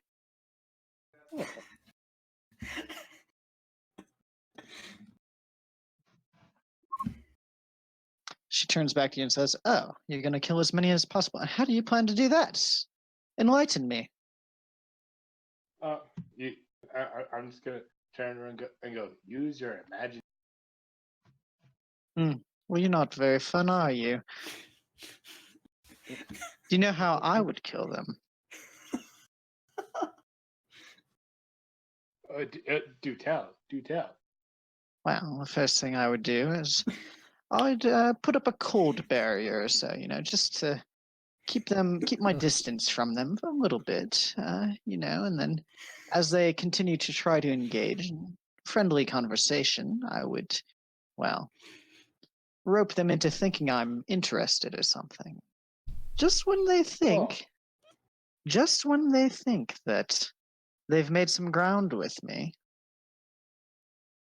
Do you want to hear what happens next? Yes. Well, and she starts riding her horse closer and closer. First thing I would do is I would pull out the blade, and I would wrap, hidden, of course, in my sleeve, and you watch as her dagger slowly moves motionless into her sleeve. I would wrap my arm around them, over their shoulder, almost endearingly, and they would be mesmerized by my charm, not even realizing that my dagger's already pierced 2 inches into their throat. And as she says that, you can feel her dagger move just a little bit in the back of your throat, and you take 4 points of piercing damage. Oh. Should just stab him? And she says, well, how would you kill them? As the dagger is currently still in the back of your neck. Well, let's see. See. Yeah, I would show no mercy. I would have them down begging on. As you're saying this, you keep feeling every time you move your jaw a little bit, you kind of feel a little bit of a piercing sensation in the back of your neck that's quite painful. I'd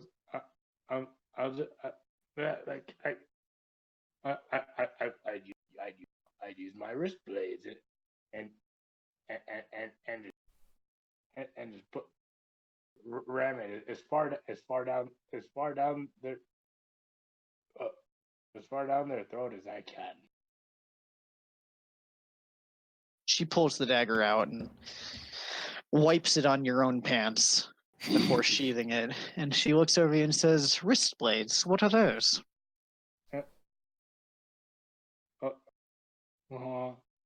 I have a feeling where this is going.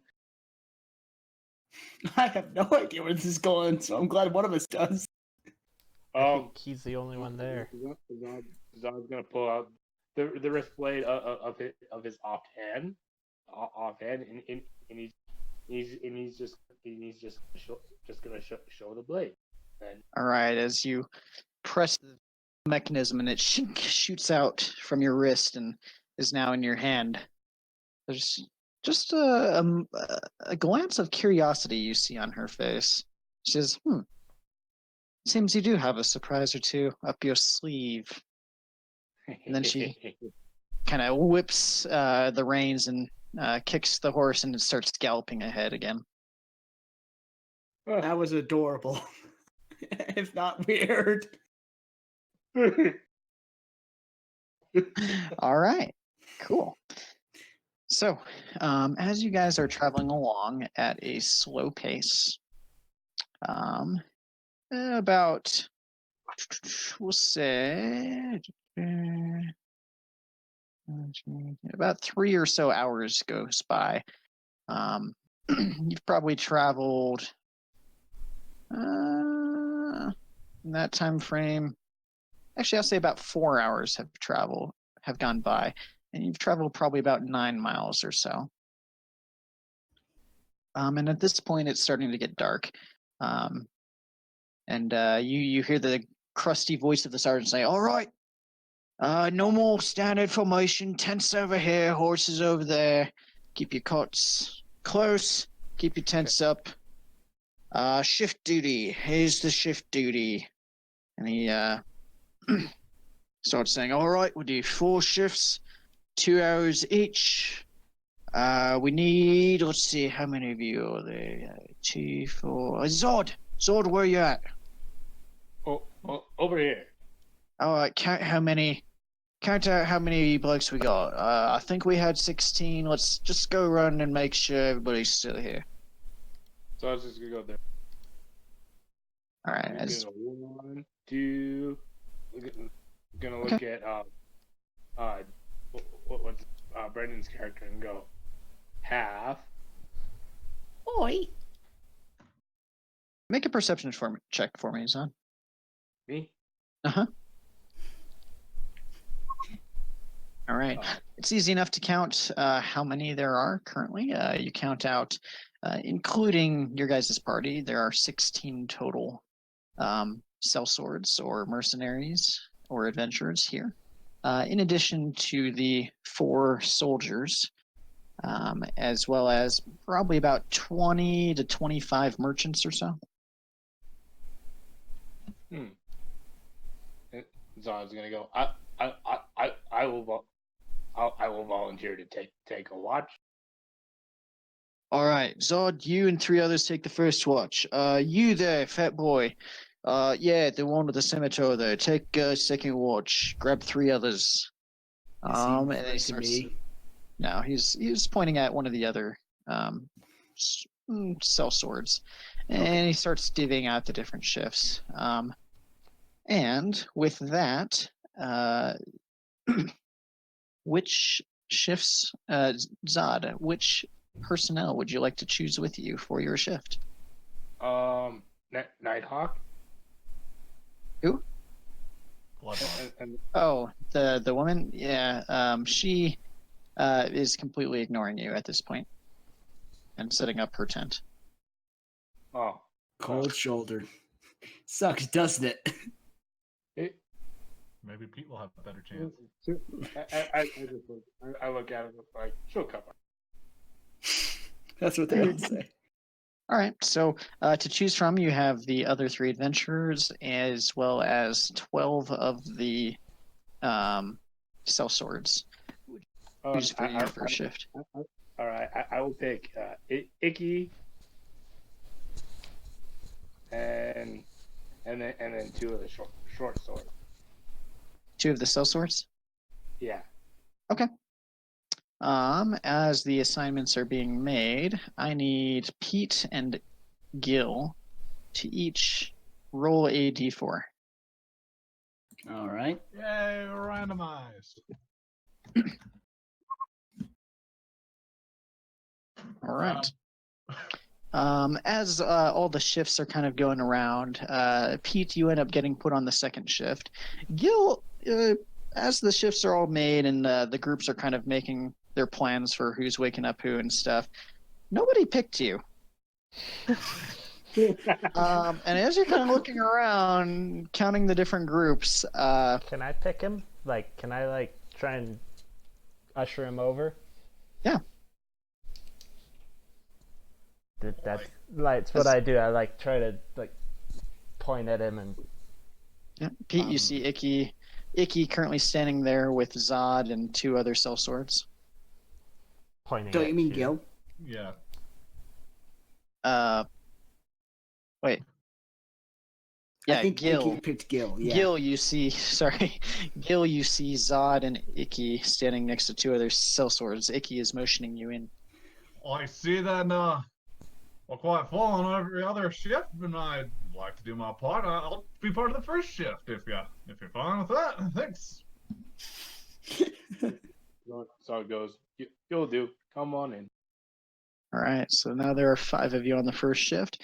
As you guys are looking around through here, camp is being made, and everybody seems to be pulling out their wagons and their tents. And while this is happening, the soldiers are still being pretty vigilant about making sure nobody goes near those military carts.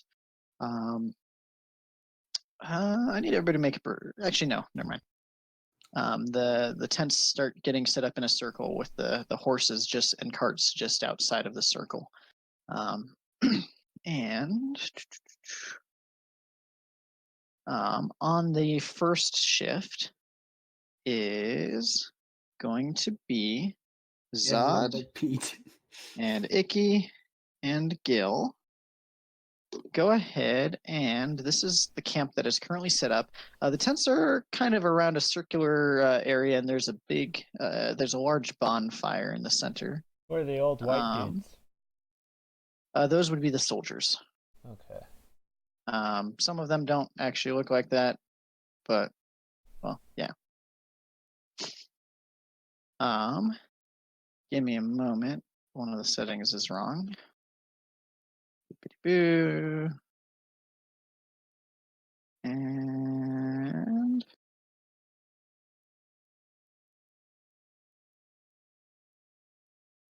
all right.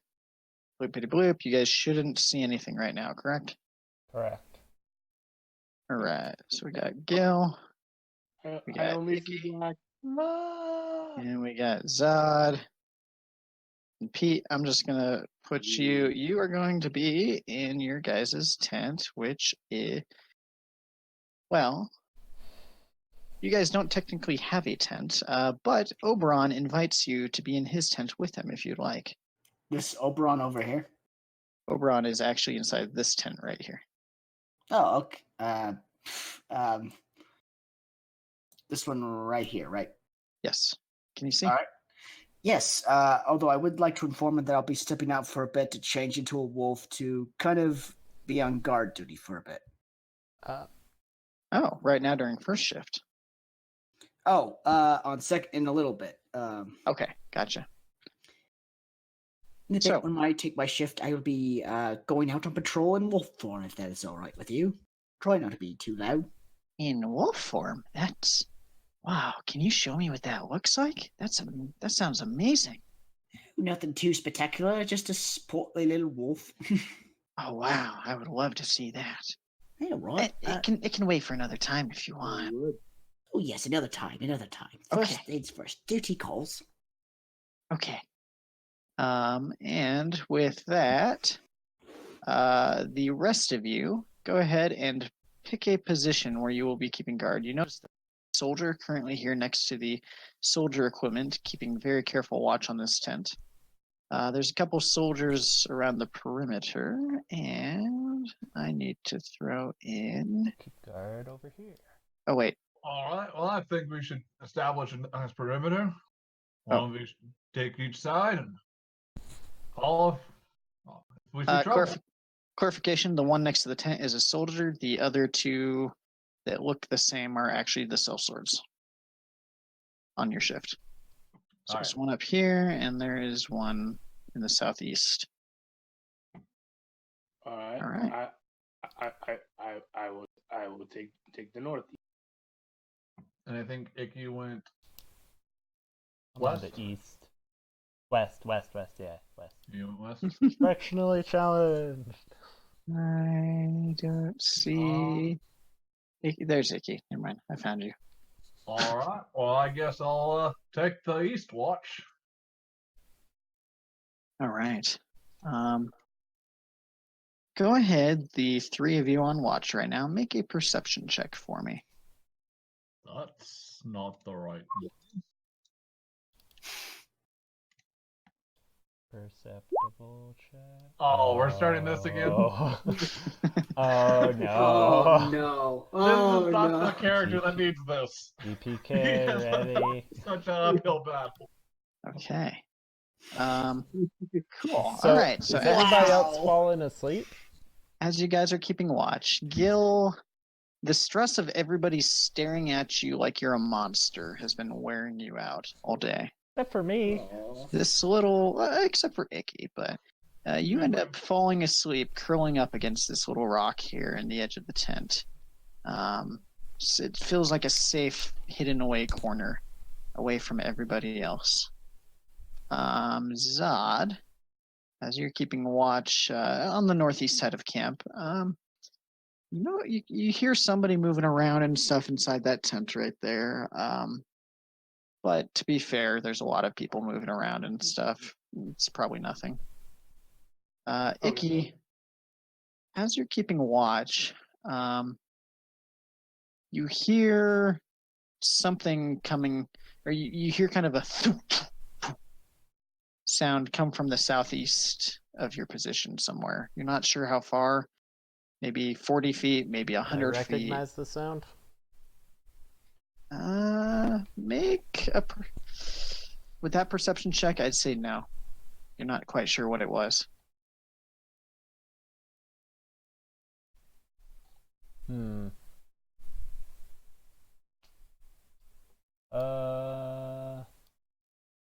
Go down there a bit.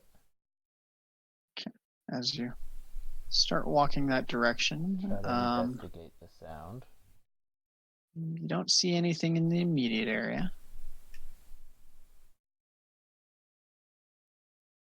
As you keep heading to the south, still nothing down here. As you kind of come around the corner, you can see the guard across the way still sitting up straight on this rock over here. The guard, you notice the guard over here is currently, or the soldier there, the red cloak, is currently laying on the ground with his head up against one of the tent pegs. The one by the tent? This one right here. I don't see your ping. To your east? Yeah, or wait. but why don't I see your ping?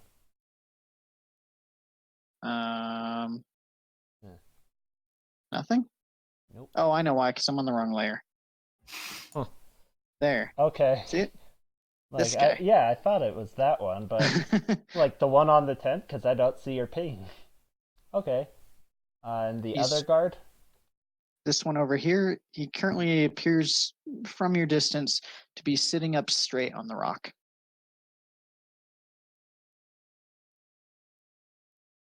I'll go closer to the one on the tent pole. All right. As you come in close, you see next to his red cloak a pool of red liquid.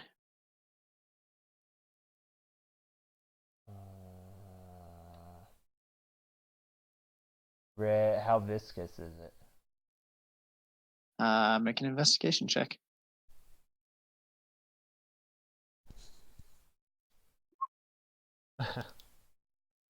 Just by looking at it, it's hard to tell. As you lean over it and touch it with your finger, you feel it's dark, warm blood, freshly spilt. And then suddenly you hear, coming from the main tent in the center, everyone hears this, awake or otherwise, you hear this sound as there's this flash of light coming from all of the little nooks and crannies of this main center tent, and you hear a guy from inside, damn bitch! And he, coming out of that tent, you see a man kind of extrude out of it. Men, strike now! Everybody roll initiative. Okay. Okay. What do we do about the sleeping people? Whoa, Sleep is goddamn. for those who survive, apparently. All right, time to write this stuff down. Holy cow. 1 second. Well, we know who's going first. Yeah, the one that fell asleep on watch.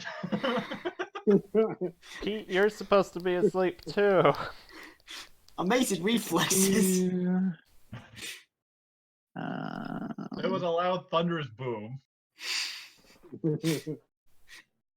Snapping to attention, he grabs his bow, which he never takes off.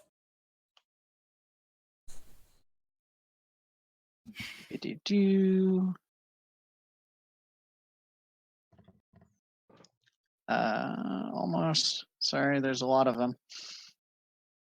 A lot of them? What is them? A lot of different initiatives is what I mean. Oh, okay. There's about 200 enemies. This was a Yeah, design 200, PPK. 250 or so. Yeah, the horde's coming. Just kidding. For the horde! That still only counts as one. Did you see that? There were thousands of them. Hundreds of the buggers. All right. Over 9,000. With that, Gil, you immediately shoot back awake, and you are currently surprised, trying to figure out what's going on. With that, the man that stepped out of the tent, Icky, you see him start walking over, not in any sort of hurry at the moment, starts walking down towards this tent.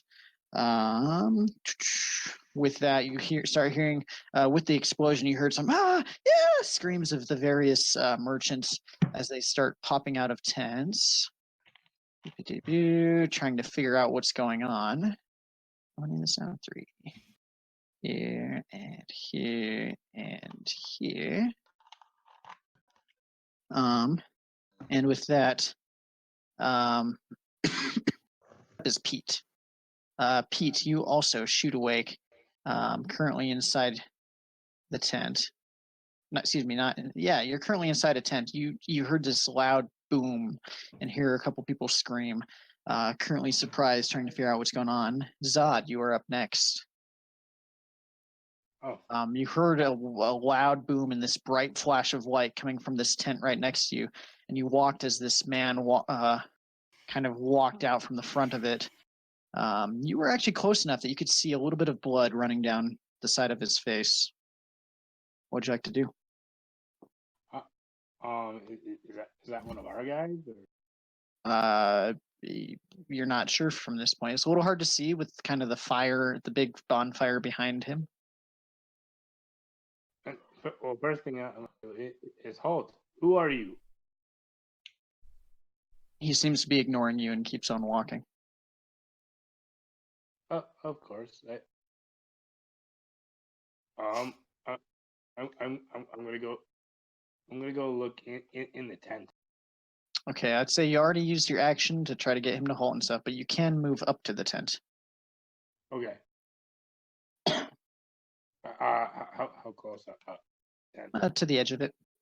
30 feet of movement, right? So I can go like right there. I mean, it would be 20 to there. Yeah, anywhere in here. Okay. All right. With that, you hear someone up north go, "What the? Who's that?"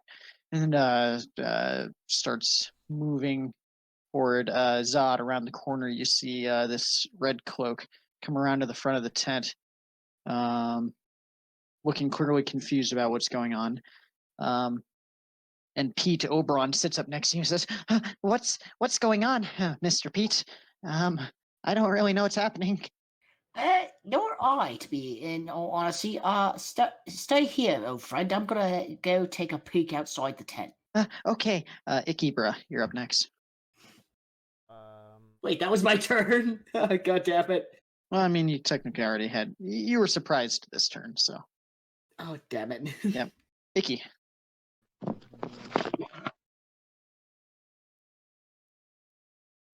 There. And cast armor. Mage armor. Okay. As you move around the corner, Ikebra, these 2 bandits with their faces covered with a black mask emerge out of the tent in front of you. One of them is going to start charging up this direction, and the other is going to come all the way up to you and make a scimitar attack against you. That hit. That'll hit for 2 points of slashing damage. As your immediate reaction is kind of duck to the side and it just grazes you, dealing some damage, but not a lot. This happens and that happens, and with that, Gil, you see just the very top of someone moving around this tent up here and this tent over here as well. Which ones? Kind of to your north. The tents to the north, you see some movement. And with that is your turn, Gil. Oh, a little bit of surprise. Oh, look. He ain't friendly. Yeah, as you come around the corner, you see this man. He's got some blood down his face. He's got a beard, and you recognize him as one of the sellswords from earlier. But he's got this grim look on his face. Wait, so he's one of our sellswords? Appears to be. Huh.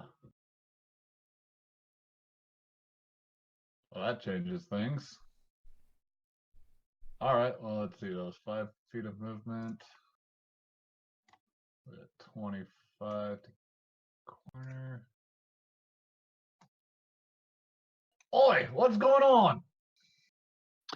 He immediately looks back to you and he says, "We're under attack. I got to check on the goods in here." And he pops his head down into that tent right there and disappears away. With that, and give me 1 second here. Couple more of the civilians start popping their heads out of tents to find out what's going on. And it is Pete's turn. I would like to. Rats. The entrance to the tent is right here if you're going out. Please, right here. Yep. All right. I would like to cautiously poke my head out. Can I do a? Damn it. I guess can I roll a perception check? What are you trying to see? Just look around, get a bearing. See any auspicious individual? Yeah, look around, get a bearing. Okay, make a perception check. Oh wow! All right. Looking around, you can see there's a lot of commotion, a lot of movement, a lot of people that are kind of up and moving now, trying to figure out what's going on.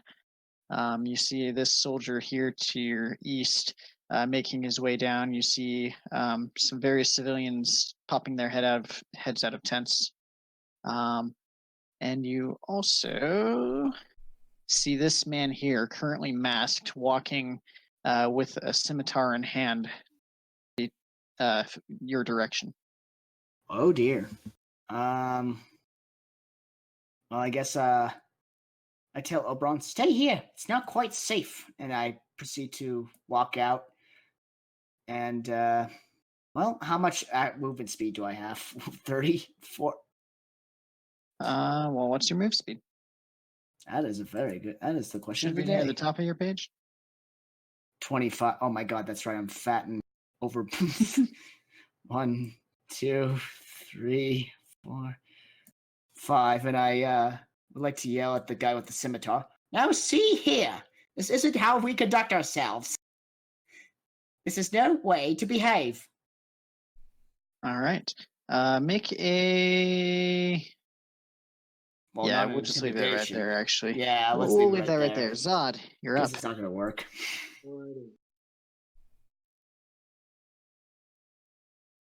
Okay, so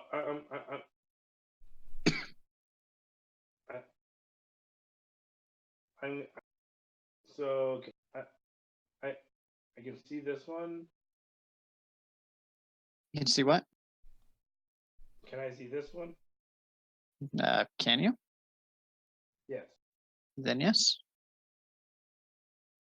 And you that see that man over there also looks very similar attire. I'm going to take a step forward, using it, and then I'm going to fire an arrow at him, and I'm going to ensnaring strike. Okay, so you cast ensnaring strike.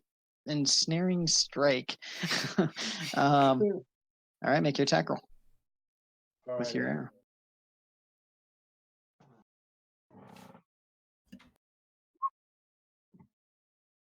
Alrighty, that will just barely hit. Go ahead and roll your damage. All right, as you fire this bow straight into him, you watch as a ton of like roots burst out of the ground, dragging him down, and it appears the arrow pierced right into his heart. He's now dead and restrained to the ground at the same time. All right. Next up is the soldiers. Give me a second. I want this dog. Let me do a thing, darn game. All right, there we go. Cool. The soldier over here next to you is like, "What in the blazes is going on? What? Under attack? Oh no!" And he starts rushing down here towards this bandit. Around it is now. Pete, you watch behind you. You notice Oberon pop his head just outside of that tent there. Just no. looking around, seeing what's happening. With that, Icky, you're up. As this man ran up to you and hit you with a scimitar. Yeah, you did. You what? Yeah, he did. I'm Yeah. gonna do a twin spell firebolt Okay. at him and the guy that ran around the corner, around the tent. Okay. Sure. Roll Make. and roll. The one against him is gonna be with disadvantage because he's within 5 feet of you. Oh, yeah. So that'll be those two rolls. No, it goes to one different target each. Oh. Twin spell, meta magic. Well, yeah. But those 2 rolls you did will count as the first one. So go ahead and make 2 more for the second. Oh, okay.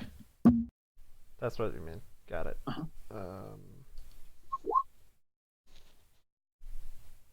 One more. Disadvantage with both? Oh, you're right. The other one is not with disadvantage. You're right. So the first one is actually going to hit him anyway. As this blast of fire right in his face. Go ahead and roll damage for both. As both hit. Okay, 1 and 2. First one just blasts of fire and this. What the? As the other one strikes the guy right in the back and poof, knocks him off his feet, dead. Wow. All right. With that, it is their turn. This one in front of you is looking a little concerned. He's going to regain his composure and make another scimitar swing at you, this time dealing 4 points of slashing damage at you. And this time is that many. Got it. Okay. Pete, you watch as another one of these men with the another one of the apparent sellswords pops his head out of the tents near you, and Gil, 2 start popping their heads out of the tent near you as well. Oh Boy. no. All right. With that, it is now Gil's turn. Hooray for having feet. What is it?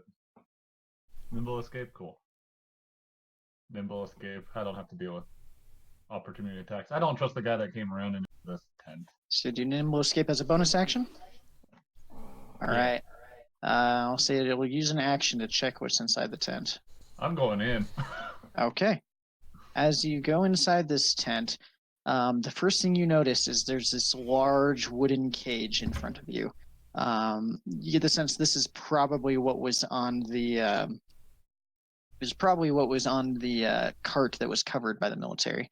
And inside this cage, currently, you see the man that went inside attempting to pick the lock on it. Inside this cage, you see 2 kobolds and a hobgoblin. Huh. Can you see that right now? Yeah, or we is can that- see their names. But can you see the? Oh god damn it! Looks like it. Oh, No. Yep. here. Let me do this thing. Boop. There we go. Oh no. Yep, I can see 2 of the names. That's fine. God damn it. You see these 2 kobolds and a hobgoblin inside the cage, and this man currently attempting to pick the lock. Well, obviously he's not part of the military, but you said that was my action? That was your action. I'd say you could do that as half your movement. So cool. No more movement. You still have an action. Okay.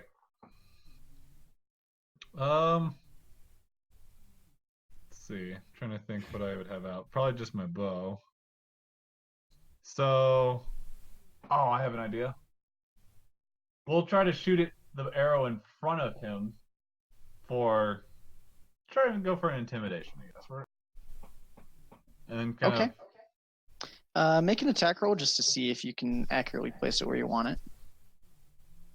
attack roll. That's just gonna be a regular one. Gonna be with disadvantage because it's within 5 feet. No, well, the hope was to not hit that, but all right. Okay.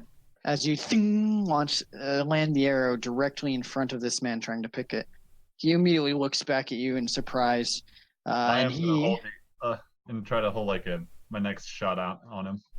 first thing he's going to do is he's going to attempt to slam his scimitar down on the lock, which will hit, and it chips it a little bit, and he makes another swing at it. This time, the lock pops, and then he pulls out his dagger with his other hand and swings it at you.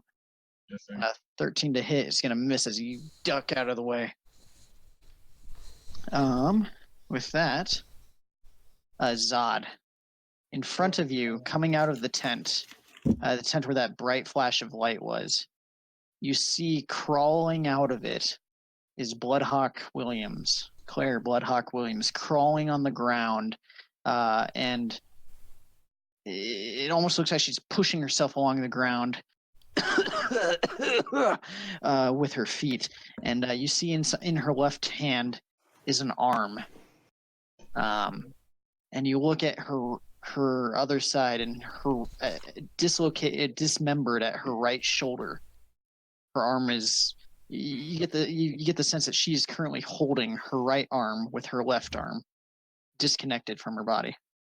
Whoa, And as she's kind of coughing up some blood in front of you, she kind of she rolls over to one side, lifts the arm back into place, and then you just see this puff of bright light as it reconnects itself to her.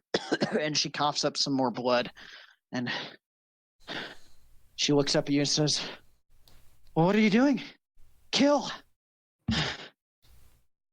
And with that, it is now Pete's turn. All right. Seeing all these commoners around me and this brigand right here, I don't know how he died. Well, I saw him die, but I Fire don't know went what through him. happened. You saw this blast of fire come from somewhere and knock him in the back. So, thinking that... anyway, I look at this man and say, "Dear sir, you shall not harm these individuals. You shall face the power of nature." And I change it to a wolf. A fat wolf.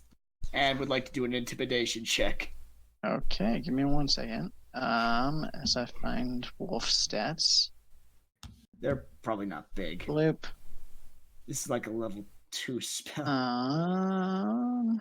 What's the best way to do this? Dang it. Wild shape, I think, is like, yeah. Yeah, I know. I'm just trying to figure out the best way to give you control of a wolf. Well, for now, We'll just use our you imagination. have this wolf right here. Oh, wait, it's over here, I guess. Oh, this He's is me going to now. be- And I will give you permission. 1 second. I'm adding crap. No, I get that. Save changes. All right, you should be able to control that wolf now, correct? Yes. Yes, I can. Okay. Boop, that's you. As you change into a wolf. Well, everything's black now. Dang it. Has sight. Yep. I mean, I can still see the outline. Right. Save changes. Wolf. Now There we can- go. Bark, bark. Work, work, And- effort. Can I go ahead and go with the head with that intimidation check? See if I spook him away. I'll say yes. Make an I don't- intimidation check with disadvantage, though. I was about to say fat wolf, probably not that scary. Well, As you shit. get into this fat wolf, like you can see like the tufts. He can see the tufts of fat start like bulging out from your sides. He's really freaked out by it. I Zod, can't- you're up. Me? Mm-hmm. Okay. It is ensnaring strike still active? So it activated on the first enemy that you had hit, which was that dead bandit over there. Okay. So it's no longer active. It can't. So, can I use it again, or go ahead? Do you have any more spell slots? What? If you do, then you can use it again. I'm going to. Okay. I'm gonna take a step forward, and I'm gonna fire an arrow at Okay. Make your attack roll.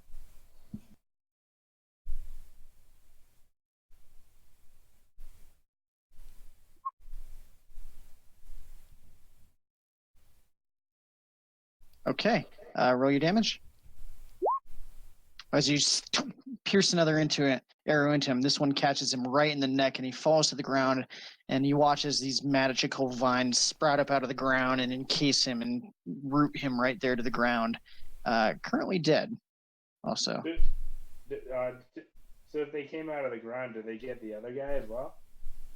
Kind of. I don't think so. Let me double check the spell.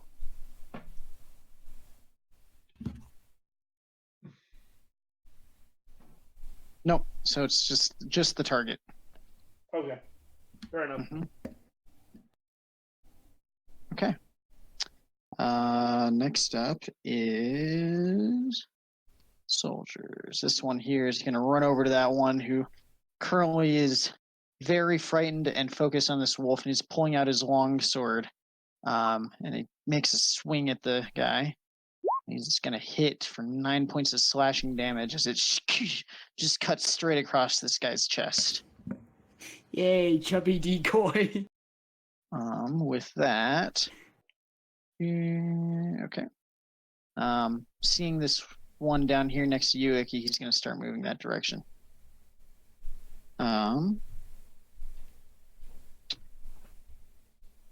Oberon currently is mesmerized by this wolf. He's boy. forward and he looks at you and says, "Wow, that's the coolest thing I've ever seen. Can I touch the fur?" I nodded, said, "Go ahead." I nodded. Well, I can't talk, but I just nod. And he That'd be reaches weird, out and talking he wolf. pets your fur and just looks amazed. With that, it is now Icky's turn. Make sure I understand this spell correctly. Which one? Okay. Oh, we'll try it. All right. So I'll yell out, "I'm here to help the convoy!" And I'll cast Acid Splash on this guy. Okay. Make that one's attack roll or dex save? That is that. Dex save.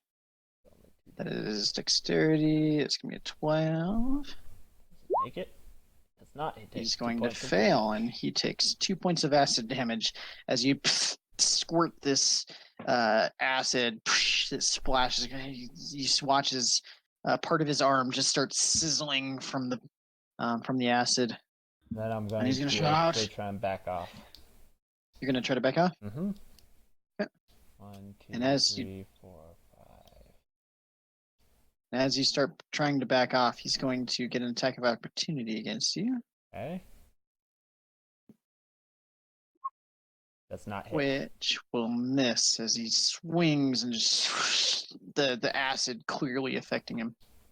And as you're moving away, it's now his turn. And he is going to run forward and make another scimitar attack against you. That's going to hit for 6 points of slashing. Ooh, that's like as much as his last 2 hits combined. Still not the most he can do. Additionally, while this is happening, another one pops out his head out of the tent next to you. An additional one? Okay. Up here. And Pete, you watch as this guy over here runs up and starts lighting a fire on this tent. Uh-oh. Oh, well, that sucks. Do I have any druid magic that could help that? Let me see. And additionally, on the side, this guy starts lighting this tent on fire. And we want to say, okay, that many. Got it. Some more of these guys. You guys recognize them as most of the other sellswords. Not all, but most of the other sellswords that were with you. Just start popping up out of all the other tents. Oh, they kicked the hornet's nest. And with that, it is Gil's turn. Obviously, this guy is not friendly. Hold up. Before it's Gil's turn, Icky, popping out of the back of this tent, you notice another Kenku. This one, an adult Kenku. You recognize him. You recognize him as the former gang leader. Once imprisoned. Okay. With that, it is now Gil's turn. I will cast Hunter's Mark on third big face. Okay. And I guess we will be doing a bow attack with nice disadvantage. Mm-hmm.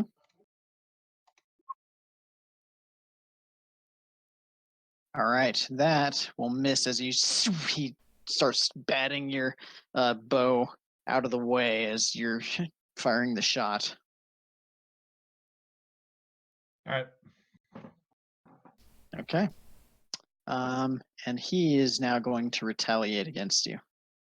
First, he swings at you with his scimitar. That'll hit for 6 points of slashing.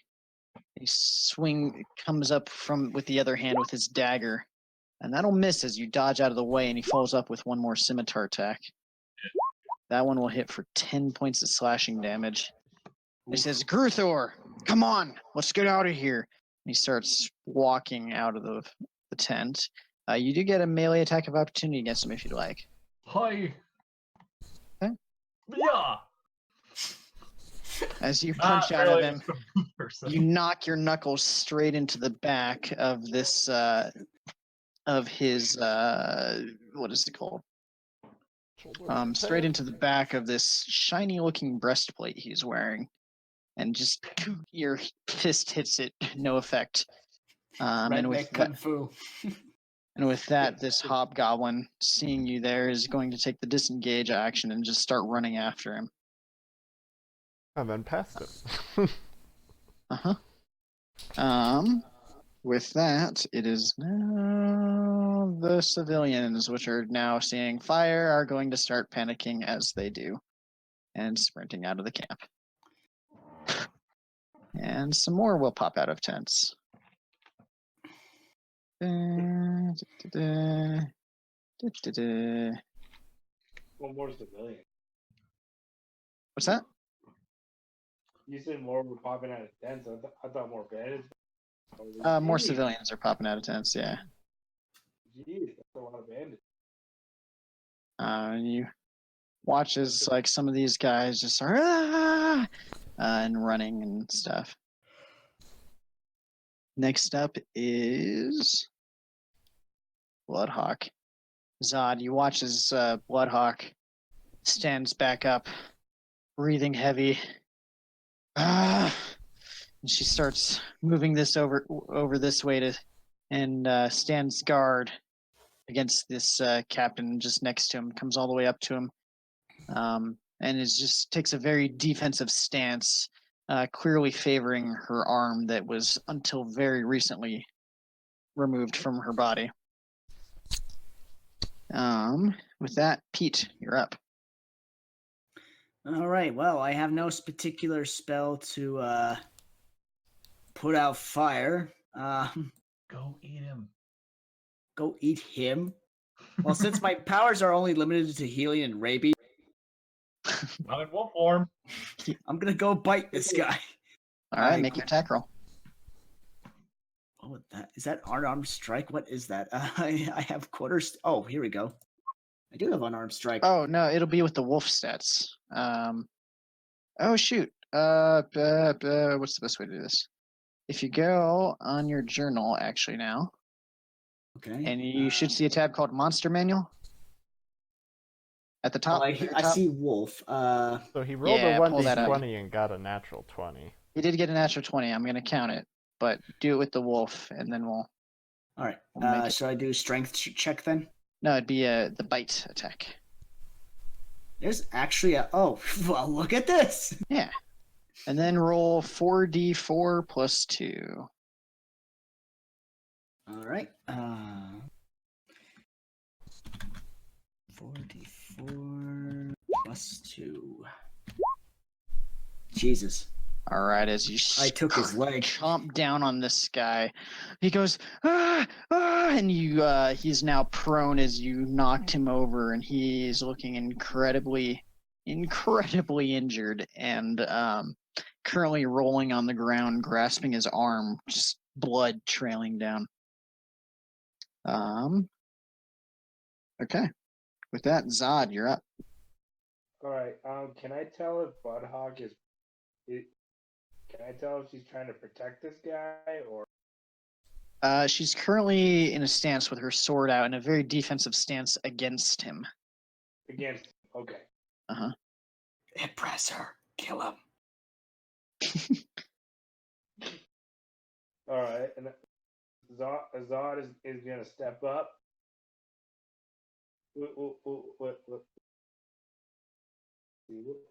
am I? What would you like to do? I've got a spear. I'm gonna attempt to spear this guy. No, I'm gonna use my wrist blade. All right. As you unsheath them both, you swing at him, and he kind of was a little surprised by it. And because of that, he's not surprised, but he sees it coming a little bit. It's curious to him, but he dodges out of the way. Next up is the soldiers. Soldier here is going to continue moving out towards this guy next to you, Icky. He's going to use his dash to get all the way up next to him. And Oberyn is going to be following around Pete like a puppy, and is just going to kind of take cover hiding behind you. With that, it is Icky up next. Would you say taking my toy out of the bag be an action or a bonus action?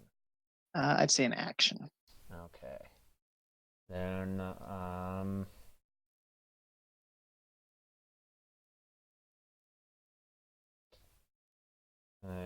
seeing that Kenku,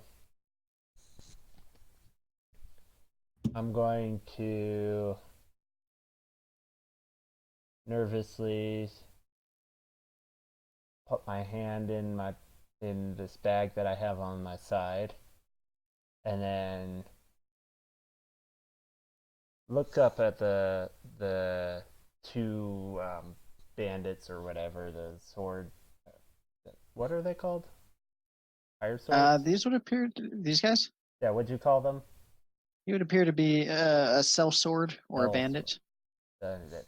I mean, I'll look at he's them acting like a with a bandit bit now, more so. confidence now and say, I looked into the darkness and I ate it. And I'll pull out my stone.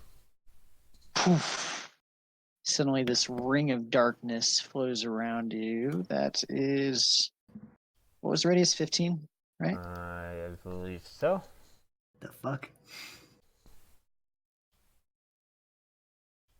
And one more. 1 second. Poof, and now I move it. Boop. There.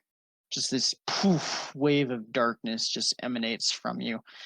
You can't, and just nothing inside. Nobody can see inside or through it. Just this giant sphere of darkness. Like that? Yeah, like that.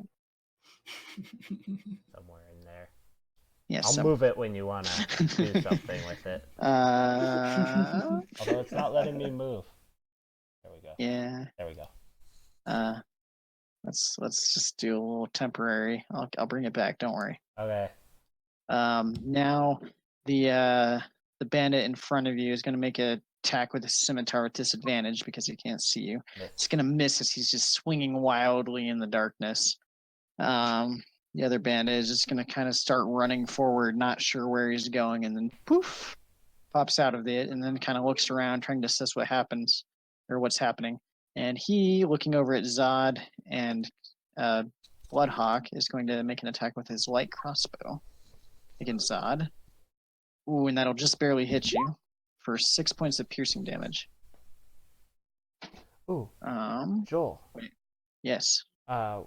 After you do the calculations, if you put that circle on the dynamic lighting layer, does it show tokens through it, but act as if it's an object? That would work. Yes. I don't But know how I it would can't move it to the layer. I can only build things on the layer. work. Okay.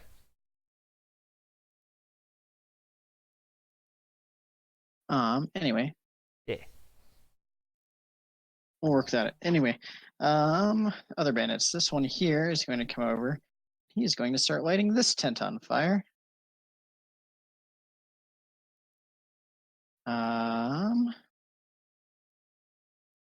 This fire over here will start spreading. Bloopity bloop. What? You didn't turn fire spreads off? Oh man, this fire spreads. This bandit here next to you, Pete, is nearly crapping himself. He's going to attempt to disengage away from you and just crawl like 5 feet, stand up, and then just use the rest of his movement to try to get away. While that is happening, this bandit here is going to come down and make an attack against the commoner and kill this merchant. Wait, which one? No. I don't think you can see that from there, Pete. Oh. It's not this your one bro. Here, Your bro's right behind you. 5, 10, 15, and he's going to start lighting a fire too. Okay. I think that's all of them, and this guy's just going to make a run for it. Good. Icky, I don't think you can see that. Nope, but I'll be happy when he's gone. You go. Okay. With that, it is now Gil's turn. Sorry, that was a lot that just happened that time.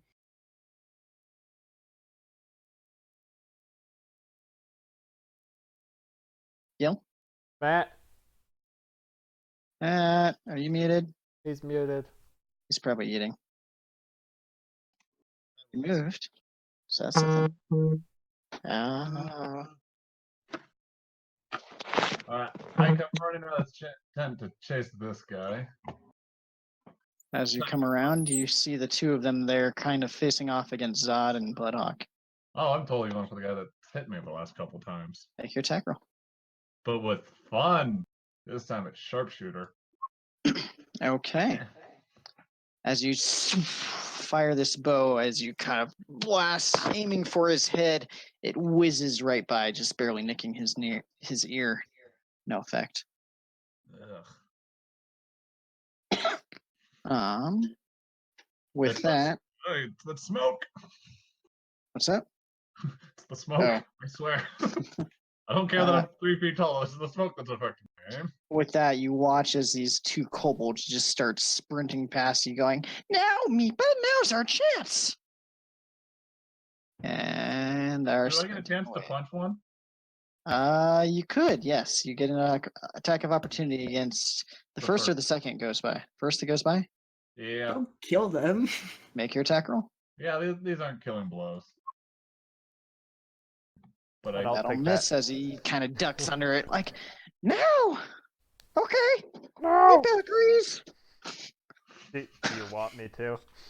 If you want to. No, Meepa! Meepa agrees. As the two of you are just sprinting past. or the two kobolds are. All right. With that, the bandit captain appears to be the leader. He's got this red bandana around his head. Is going to make a scimitar attack against Bloodhawk. And it's with disadvantage as she took the dodge action. He's going to make another swing against her with disadvantage, and she blocks that one with her sword, and he swings at her from underneath with his dagger. It's also going to miss. Next, the hobgoblin is going to come up, and without a weapon, he's just going to swing his fist at you, Zod, and actually make contact, knocking you straight across the jaw. Dealing. Oh, that's ugly. Bang! Oh. And that actually only deals 3 points of bludgeoning damage, but it hurt.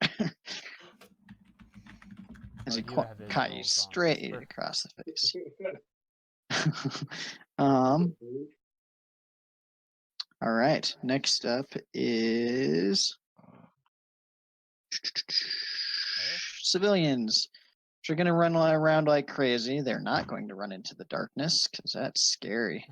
Hey, wait a minute. What about me? You're soon. Oh, okay. Sorry, there's a lot of turns. No There's worries. a lot of different types of enemies. This is only night 1. No kidding. This guy's gone that way. This one here is going to run past, but the bandit's going to make attack of opportunity. That's going to miss. As this commoner is apparently can control fire or something. I don't know. Whatever, keeps running. Fire turns into Will o' the Wisp. Oh God, run away! Kill it with fire, but it is fire.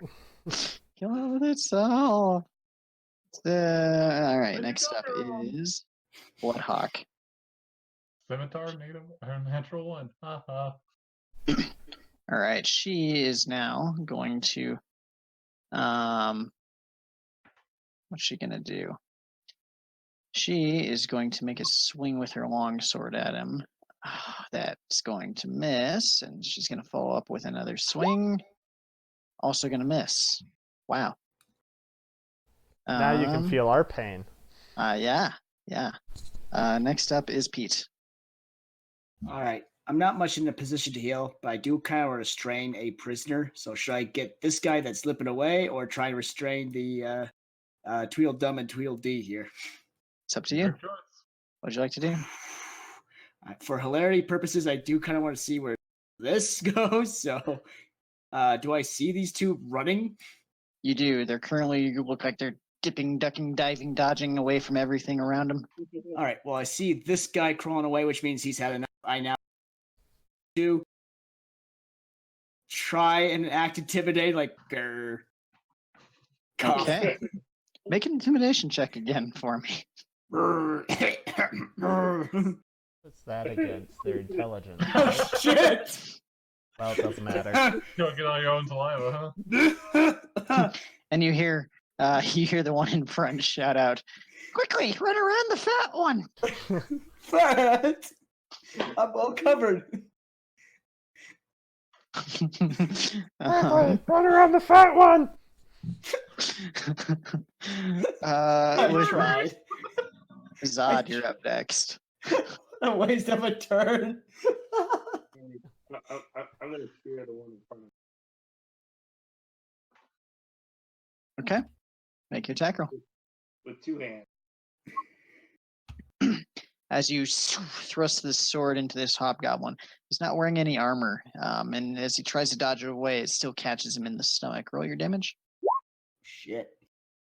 And it... he kind of... he's not looking great, but he's still standing.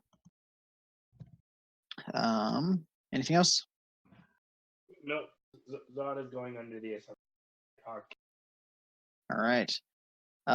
This guy that is in here with you, Icky, is the soldier, is going to attempt to make a swing at this bandit and So is he going has to do to it chop then his before arm I off. get But my- you don't know that. You just hear... Oh, the soldier. Okay, the soldier. Like, that guy gets to attack me before I get to do anything? Okay. Now, Critical Uh, advantage, I mean. Yeah, you're not sure exactly what's going on, but you hear someone hit something, and it is very. You hear a very gory sound. All right. Icky, you're up. Gonna run away from the gory sound. In that direction. Okay. As you're running along in the darkness, you trip on a tent. Actually, make a dexterity saving throw for me. Okay. Dex save.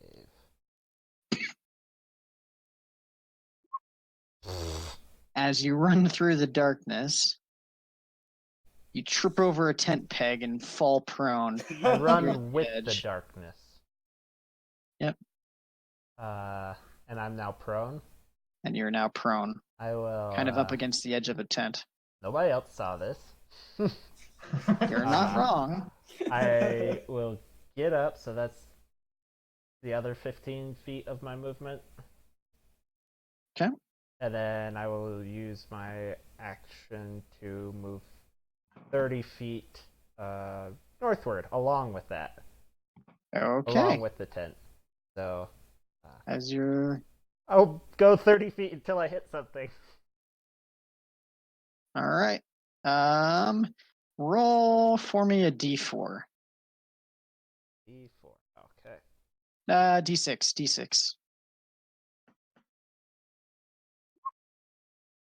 Okay. Oh, no. You get about 10 feet or so, and then you collide with some sort of person. Oh, crap. Okay. As this happens, Gil, you're thrust into darkness. You're not sure what happened. You suddenly can't see anything. Darkness just rushed up to you. And you hear Meepa say, "Meepa, I think the darkness is chasing us." With that, it's now the bandit's turn. The Just last down thing here, I he's worried about. Come down here. He hits. Doesn't do much, but hits. This one here is gonna keep running. Here you go. This one here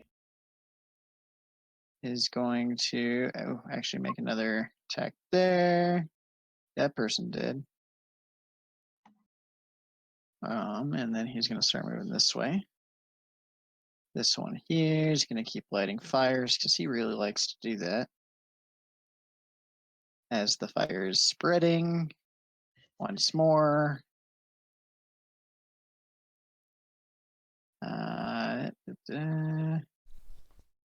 Gil, you feel some heat behind you as the fire on this tent is growing. Can't see it. But I can feel Can't see it, but you can feel some heat back there. All right, and with that, it is now Gil's turn. All right. Looks like if I move just here, I don't think I get out. Oh yeah, Oberon was still following Pete like a puppy. All right. Am I? Can I? As not see the you map? kind of immediately everything brightness. Looking off to your side, you can see the others there, still kind of in a bit of a standoff with the darkness approaching them. You Okay, can so I see can't various see him. fires around you.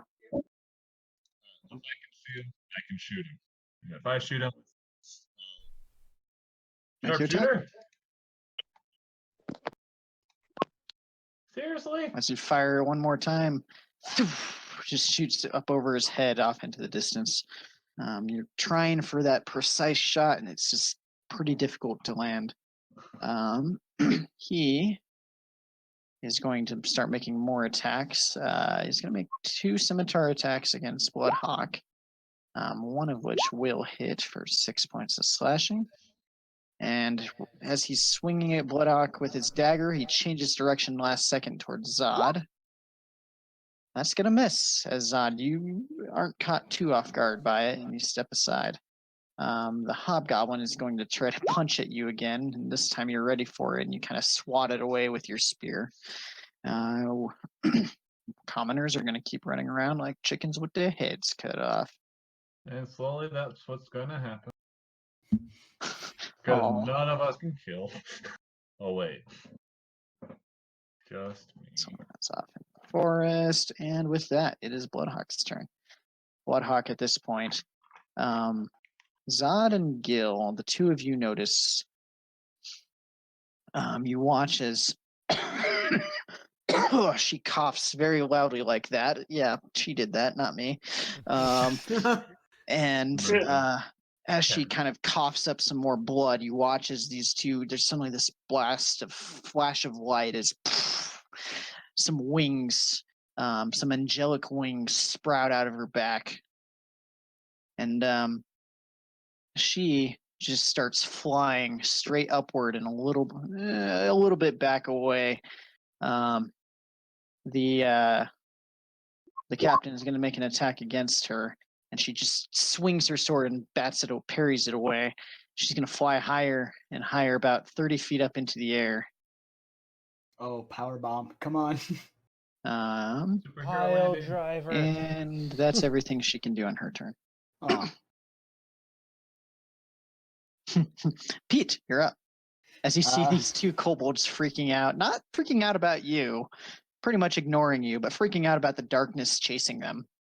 Yeah, I'm kind of bewildered by that as well. So Yeah, you see can't this say I don't giant. fault them. You see this giant dark bubble of darkness in front of you, and you see this flash of light as this woman rises with wings up above the fire, other side of this big bonfire.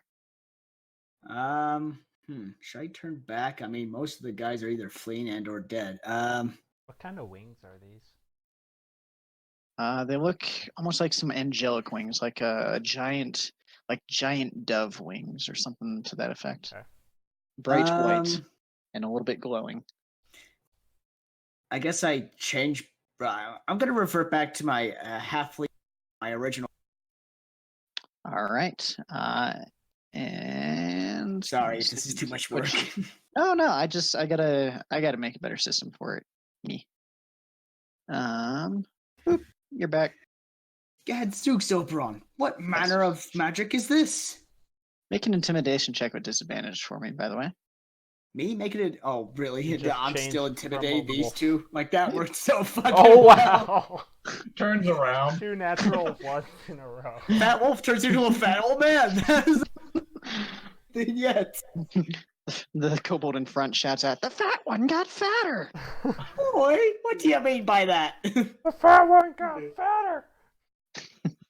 Oh, you Oh, mean no. Everyone thinks he's delicious now. I beg your pardon. What would you like to do, Pete?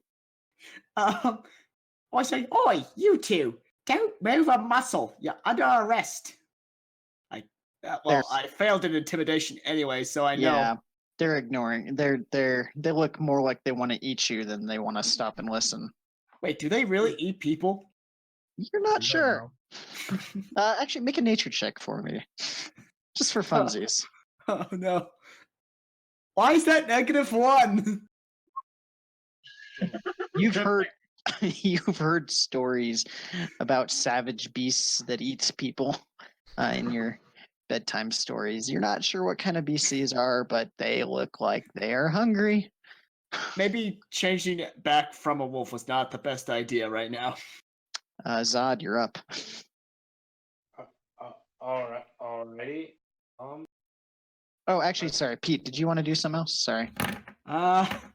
Well, I mean, everything else seems to have backfired, so I better not. Up to you. Doing I'm anything? good. I'm good. Okay. I am good. All right. With that.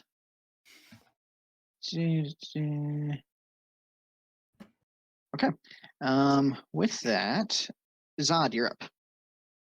Alright. Zod's gonna attack. Make your attack roll. Ooh. Roll your damage. As you take another strike at this hobgoblin and pierce straight into the middle of his chest, he falls to the ground, dead. Oh snap! Doing anything else?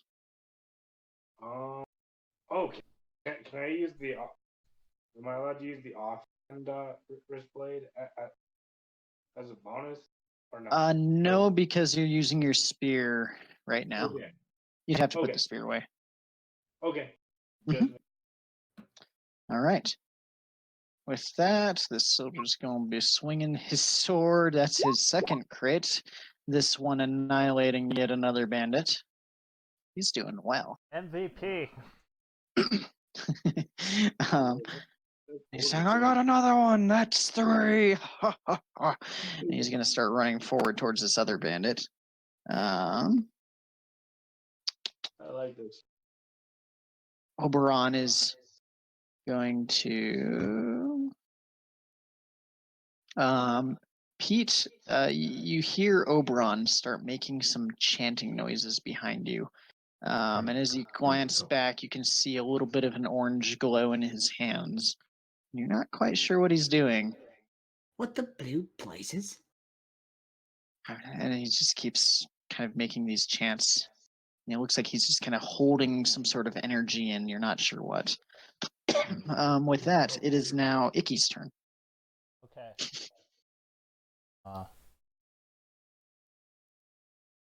I'll put my toy back in the bag and say, and I hate it. So I'll say it's a bonus action to put it away. Okay. And then, oh hey, I forgot you were there. You and this bandit and this commoner are all staring at each other like, And I will cast magic missile at him. Three of them are gonna hit him because. And I hate it. What the? As the three magic missiles just slam into him one after another, he's like, oh, and he takes 10 points of damage, and he's not looking great. I kind of forgot he was there, and I had plans to do other things, but. Me too. I like this new actual circle of darkness. All right, it's his turn. Himself? He is going to immediately swing back at you. Miss. 12 to hit as it deflects off of your mage armor. Yes. And he's looking kind of, what the crap is going on? He's going to try to run. Get an attack of opportunity against him if you'd like. I'll use my dagger. Or. Yeah, You could use your can't dagger. use a melee spell, can you? That requires Warcaster. That's a feat. Okay. And yeah, just. Make your attack roll. One dagger. Your Jaeger. That'll hit. And And I you hate it! cut him down. Just striking the dagger clear Hoops down out of his back. existence. Wait, I did the wrong thing. He still exists. He's just very dead. All right. Next up is. Oh, forgot. These guys. One of them is going to. Nah. They're just gonna keep running. They care more about getting away. I think. There's a lot of fire. I'm pretty sure they would be running. I was about to say, if one of them was Yeah, gonna bite me, running. I could. You do get an attack of opportunity against this one if you'd like. I am a pacifist. I don't hit. Okay. But I don't Oberon hit. As hits. they Whatever the hell that is. continue running past. All right. Damn it. Next up is Gil. Third time's the charm. Some point I have to hit, right? No. Not how statistics works. As you Obviously fire this one, this fire is not good for my soul. all the heat is kind of throwing you back, and just the flames tickling your elbow every time you take a shot. The bandit captain, watching Bloodhawk soar up, takes him very much by surprise. He's just going to take a step back, bracing to try to dodge out of the way of anything she's going to throw at him. This guy here, seeing you, Gil, is going to run up and attempt to swing his scimitar at you, and you nimbly just kind of do a somersault and dodge out of the way. This one up over here is going to start moving around, while this one comes in towards you, Zod, and is going to make a scimitar attack that just misses as you swing your spear and just knock his scimitar out of the way. Cool. Oh yeah, this one here that I forgot about almost sees this crusty old soldier here, and he's just gonna take off running, and he's gonna fire a light crossbow shot at him as he goes. Miss, right? He's gonna miss. All right. Next up is Gil. Nope. Wait. Gil already went. I did out of order, but oops. Bloodhawk. Nope. Civilians are first, then Bloodhawk. Civilians are running. Need I say more? What's that from? Oh, that's from the Skittles commercials. Blah. Need I say more? This comment right here is terrified, and she's just going to start running. This bandit is going to make a swing at him. And miss. And they are running. I like that. Pause game. We have to figure out where that quote's from. I know the exact video. And I will show you. I've seen it.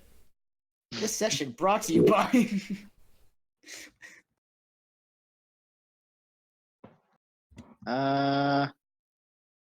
Oh, it's not in the form of one commercial. It's in a giant montage. I'll keep it up and we'll watch it after. Yeah. It's worth it.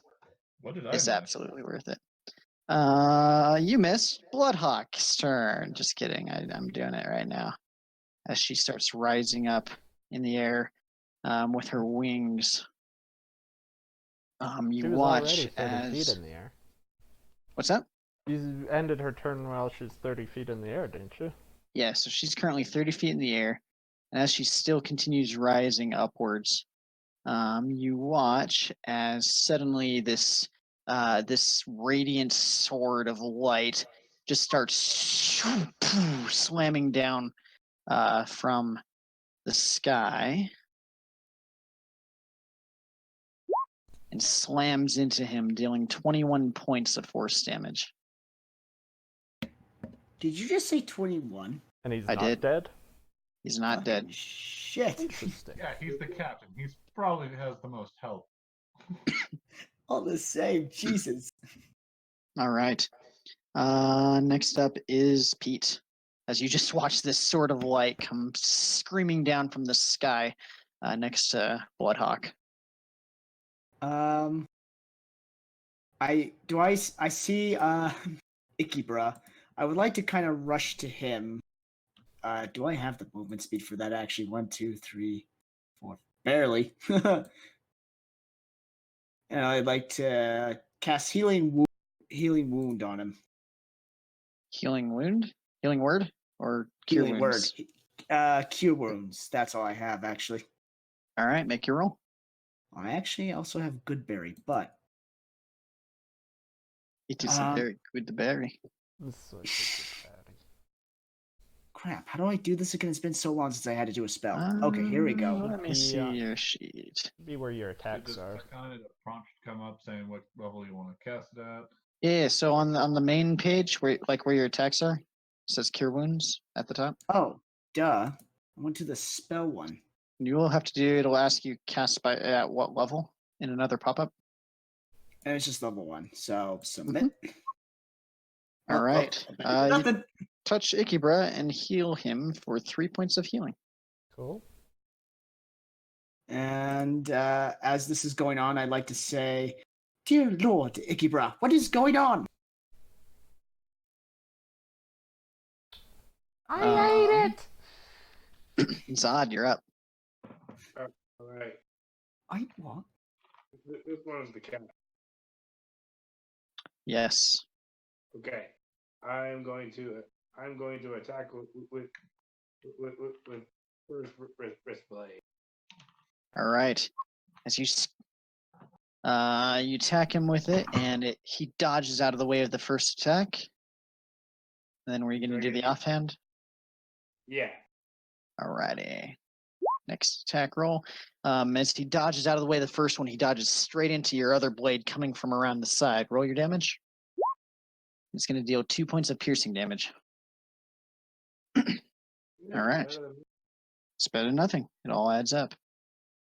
This soldier down on the south is going to go and try to chase that bandit down and make an attack against him. It's going to miss.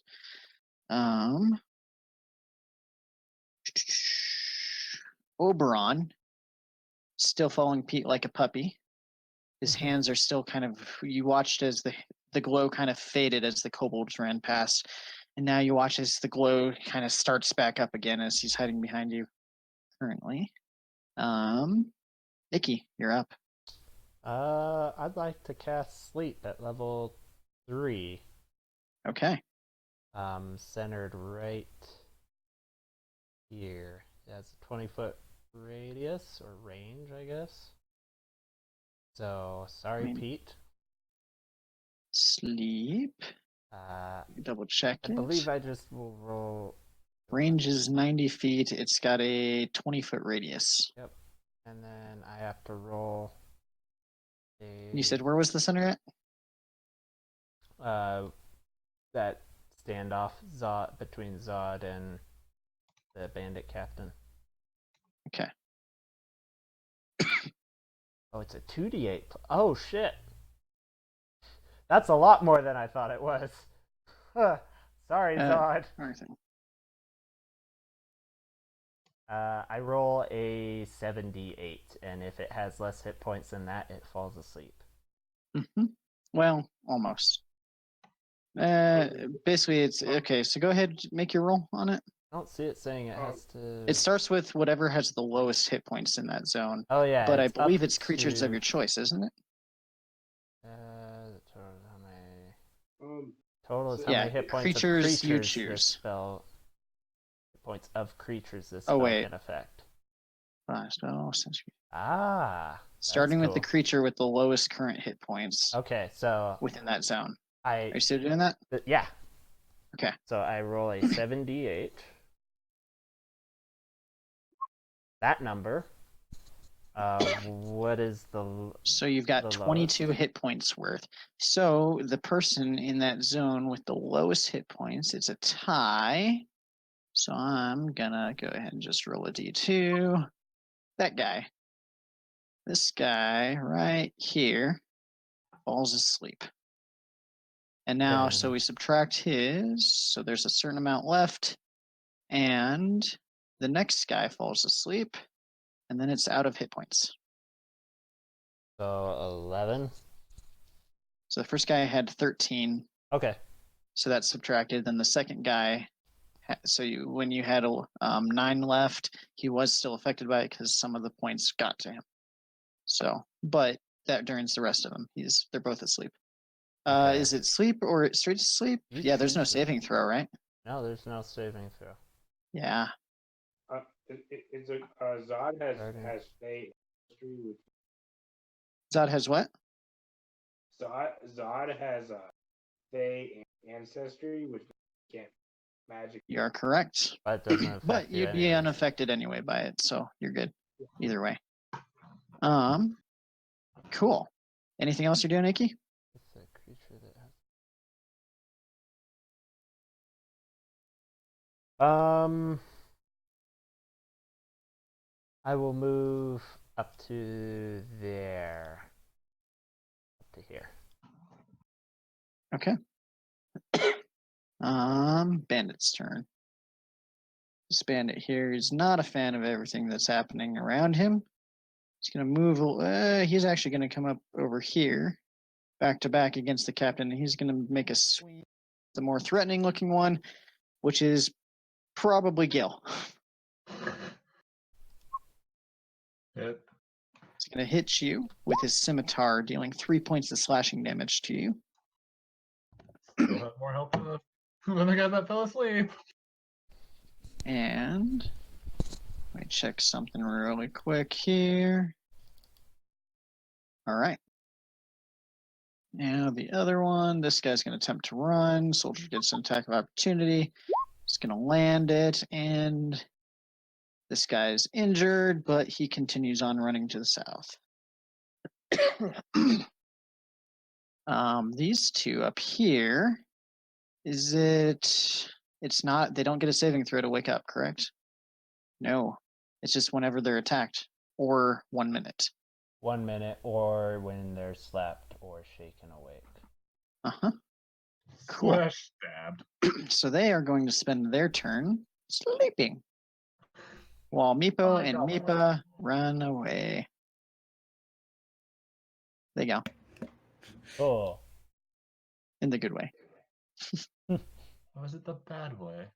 I mean, depends on your qualifications of what's good or bad.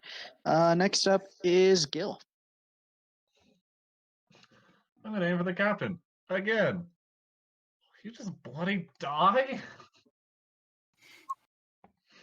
Maybe. Answer? Finally. You hit him. What? As you, this time, taking careful aim at his head once more, he catches him right across the back of the neck, dealing 21 points of piercing damage. You watch as a spurt of blood goes up, and as he moves his hand back and immediately grabs it in pain. Dead? He's not dead. Because he takes 3 more because Hunter Mark's been on him. You're correct. That is an additional 3 points of damage. You should put the little target token on, or target icon on him when we put Yes. Hunter's Mark on. Where is that one? It's the very last one, unfortunately, but That's it's easy. the best one. As long as it's easy to find. Cool. Gotcha. As he kind of grips his neck and he's like, he is going to start making swings at the only thing that he can without potentially taking damage, which is Zod. First, he's going to swing his scimitar at you. 17 to hit. Robert? That'll hit for 6 points of slashing damage. He's going to swing it one more time at you. This time, as he's swinging it at you, you block with your spear, and it ting. He watches the scimitar cartwheels out of his hand, and he follows up with a dagger attack, though, which will hit for 4 points of piercing damage as his scimitar is like spiraling in the air. You lose sight of his other hand just for a moment as the dagger cuts in and pierces into your side. Oh.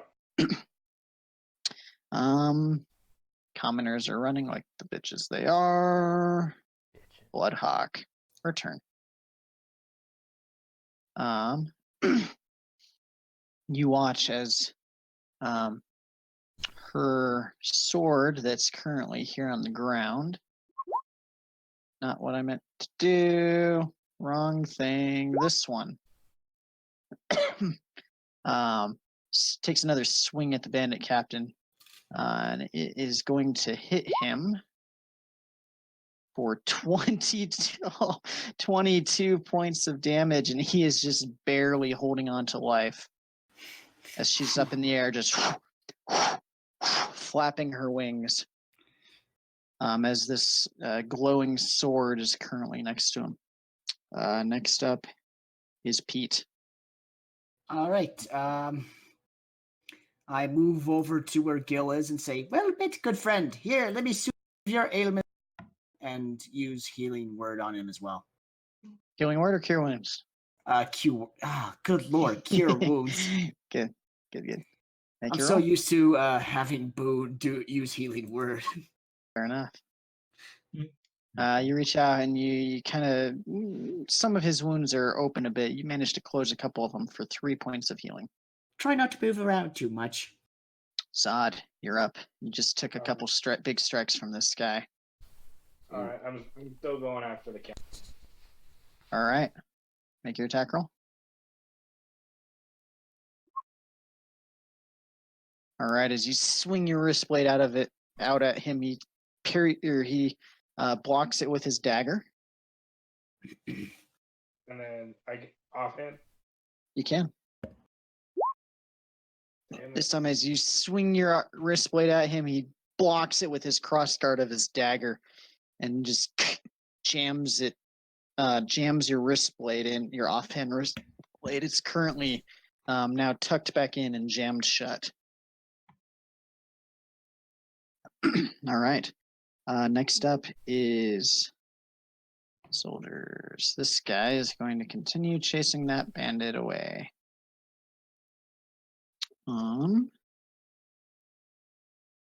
Oberon. Oberon is going to curl up behind Pete and stay there. Icky, you're up. So, sleep isn't concentration, so I can cast it again, You can. and I think I will do that. One thing to keep in mind is that it will. Hold up 1 second. Yeah, it will still start by targeting whoever's got the least hit points of whether they're asleep or not. So. Yeah, that's fine. Okay. I'll cast it at level 2 again. 78, and I will center it behind Zod this time. So where at? I think. Okay. Behind Zod would be like right there. Oops. No. Stop. But it's So you're talking like one space north of Zod? yeah. Okay. No. There. Like that.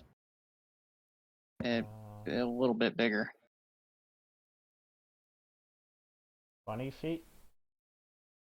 20. Are you sure that's 20? Ish. Yeah.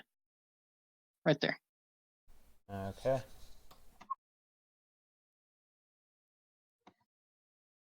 All right. 35. So first, it's going to be 13, 26. Next one. Oh, wait. Actually, first person it targets is the captain, bandit captain, as you watch as he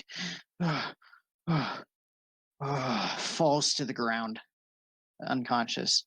Next up, you see Zod start to get a little drowsy, but then is able to resist through it with his Fey background. You watch as the other two bandits both continue sleeping, as well as this one right here who falls asleep. And that is all.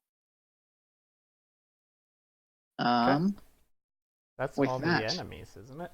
They are now all asleep. All the ones you can see. You watch as the fire continues spreading throughout the camp. Next up is Gil. You watch as there's currently 4 enemies in front of you, all sleeping on the ground. All right. Well, I guess we'll come up here and tie up the bandit captain. Okay, you're using your rope. Yep, I got rope. All right, just for funsies, make a dexterity check.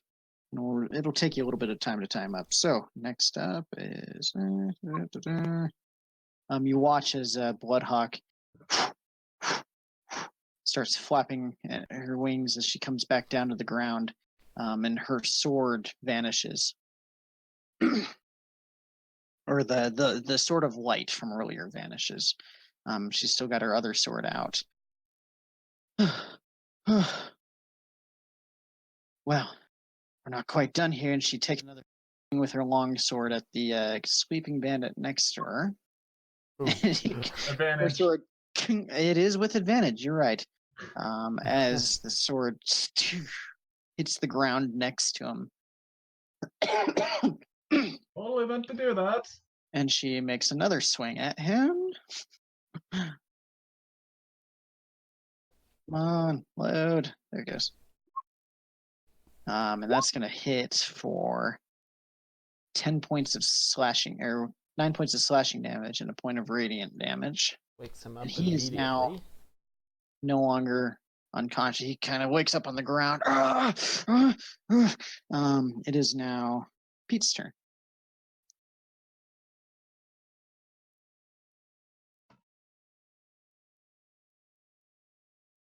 Brendan? Brendan. Brandon, Hello. Hello? your turn. I know. So I've seen what Gil's, and I would like to kind of follow suit. Get my hemp rope and maybe try and restrain this guy. This guy, I'm pretty sure. So He is SOL at this point, so. I'm gonna All right. try and restrain this guy. All right, as you get the rope out and start restraining him, make a dex check for me. Dexterity. Oh, crap. Why do I try? Would it be with advantage if he's asleep? He is unconscious, unwilling. Sure. Gil will roll one more as well. Oh, cool. I'll allow it. Okay. I'll take it. All right. Next up is Zod. Righty. So this one is now tied up. And asleep. So he's currently being tied up. He's still asleep. He's not tied up yet, but he's being tied up. So this one just woke up. He should be prone, correct? He is. He's currently on the ground screaming. All right. I am gonna use my wrist blades on. All right, make your attack rolls with advantage. Hey, just showing off. First one hits. And that was enough to slice his throat open. Anything else you want to do?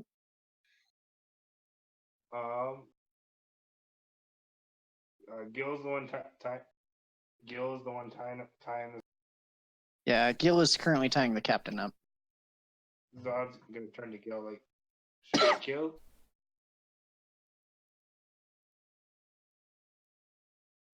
Gil? What? He turned to you and said, "Can I kill? Or should I kill?" Nah. Let's see if he has any information. Okay. All right. That's the problem with Robert being so quiet. I can barely hear him. Not Zod, Oberon is going to really quiet. below average. I think I've got you turned up on Discord or something. But Oberon is going to walk over here, and Pete, you see his hands, which are still glowing. He's going to walk up to these two there on the ground, currently being tied up. Oh no. How's this? Better? Better. Okay. And as they're on the ground, currently being tied up, you watch as he outstretches both hands, and then bursts of flame shoot out from his hands. Yikes! And just smother the two of them and just fry them as the two of you are currently tying them up, just and burns them dead. All right, I'm out of rope. And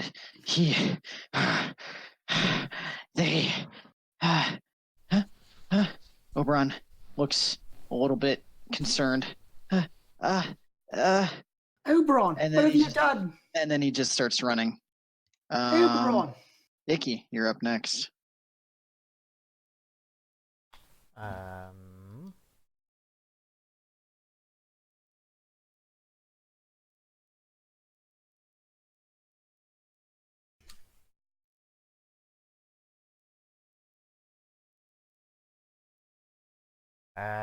Dang it. That happened fast. I guess they're bleeding out here. I'll do that. They're bleeding out. Or burnt, fried. This guy is dead. The main guy is currently bleeding out.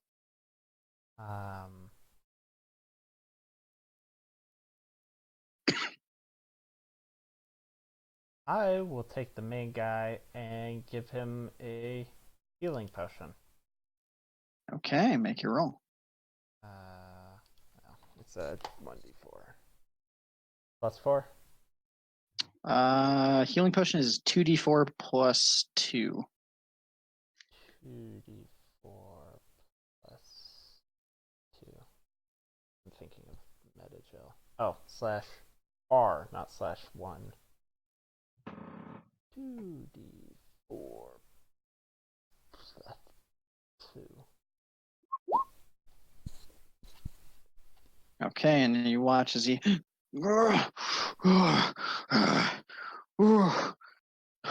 comes to wake, looks down at all of his burnt skin, seems to be both confused and terribly angry. All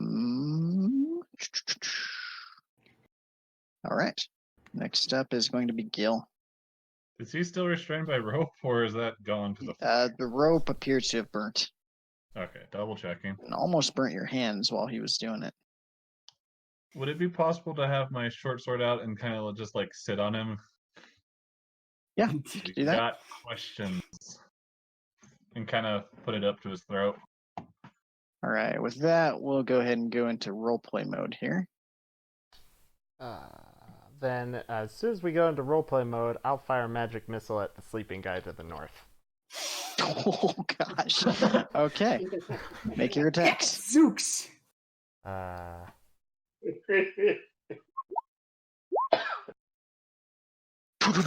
Okay, we are, well, He's dead.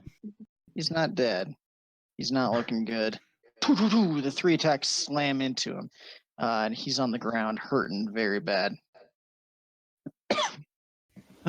What? What? Oh! And he kind of looks over at his leg and his arm and his chest where the 3 missiles hit. I surrender, and you watch as he kind of tosses his scimitar down. Surrender! I surrender! He puts his arms up while he's still prone on the ground on his back. Meanwhile, the captain here underneath Gil is just staring at you, Gil. I pull out my dagger and I just start like tossing it up and down. And I look at the bandit and then I throw it at him. The one on the north? Yeah. Okay, make an attack roll. He already gave up. With disadvantage. It What's is the distance? Oh, disadvantage. Yep. dear Jesus. I rolled twice for disadvantage. Yep, I saw it. Wait, what? 26. Yep. That will hit him. And he watches it straight into his chest.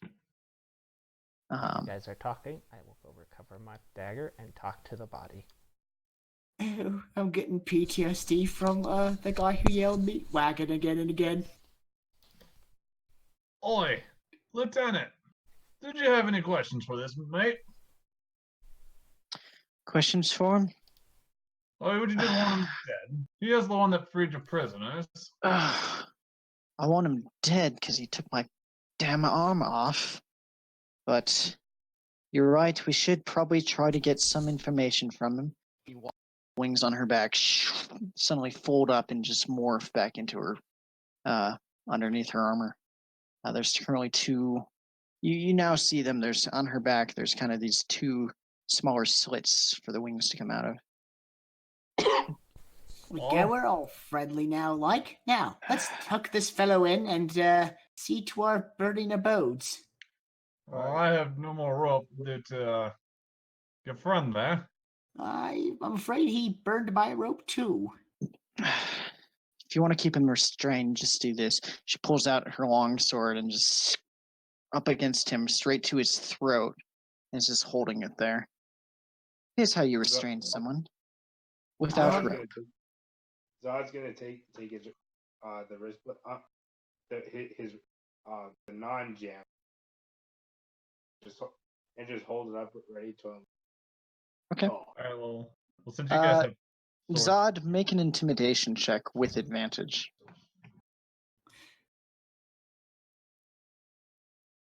so with other people having swords on him, I'm going to just start stripping him of his weapons and armor and everything. All right, as you start pulling the weapons off, it's easy enough to do. Um,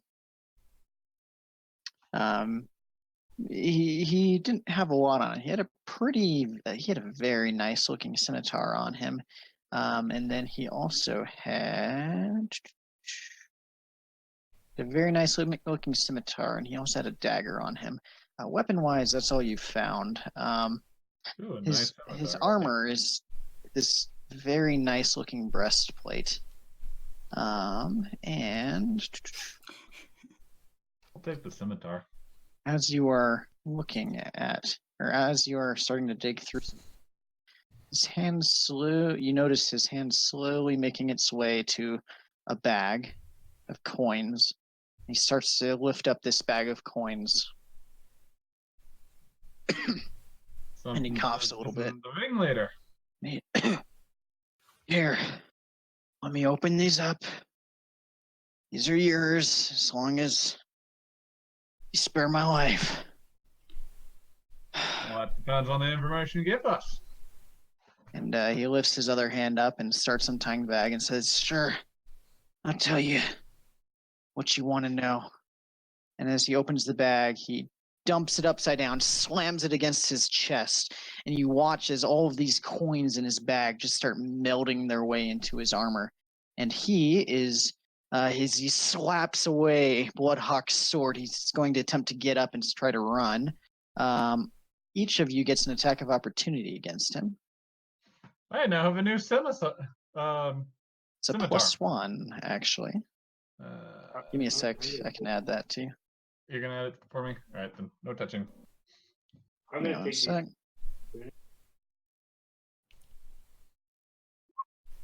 Bloop. Oh no. There you go. All right. Robert, you made your attack. Gil, you made your attack, which will hit. Roll your damage.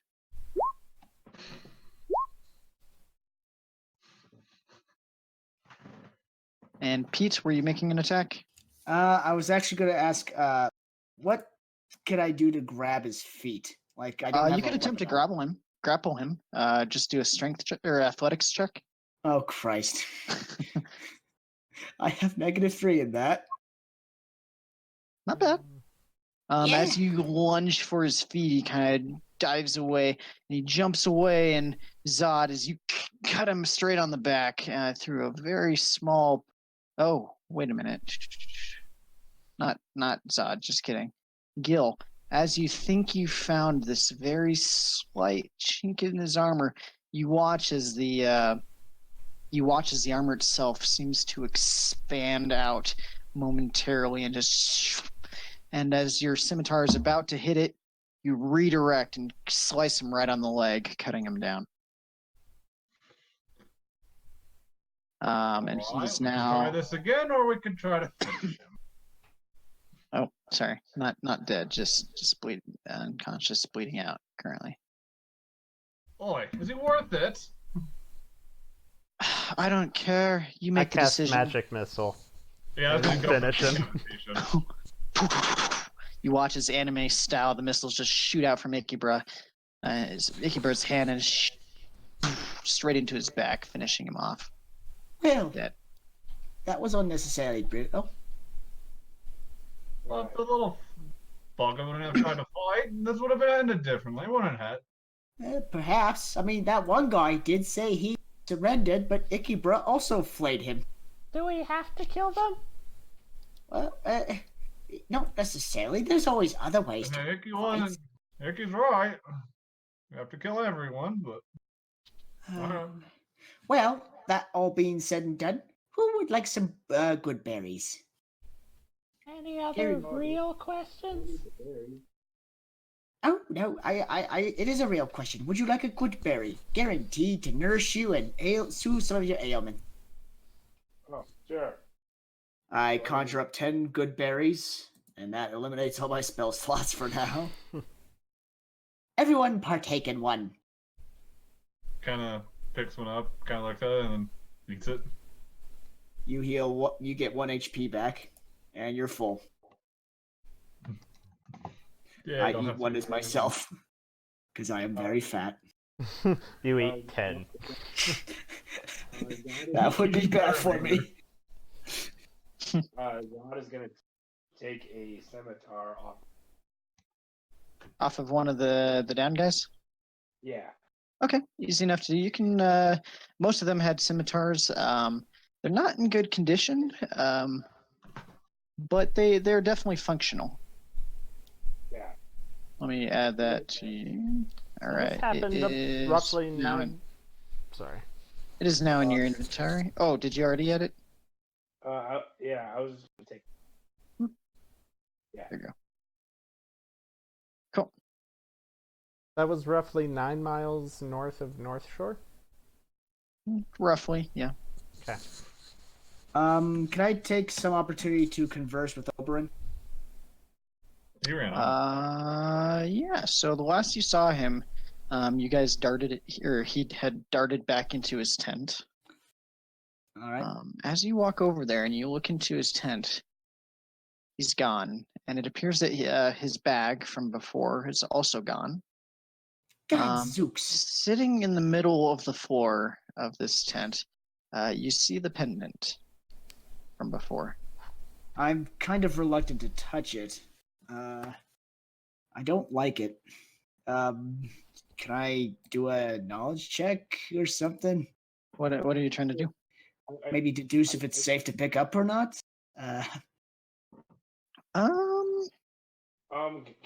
I use that dice that I got at the beginning of the session to do like?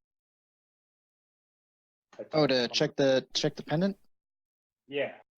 Okay, I'd say what we could do is between the two of you. So I'd say each of you roll a religion check, and Zod, you can use an extra D4 to add on to it.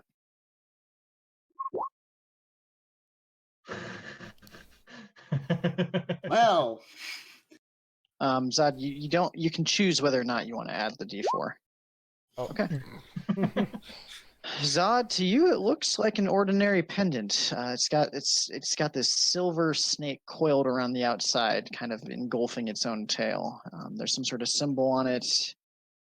Pete, you don't really have any idea, really, not anything new or more than you knew before. I look at it on the ground, not touching it, pondering who might know magic, and then it dawns on me: Ikebra.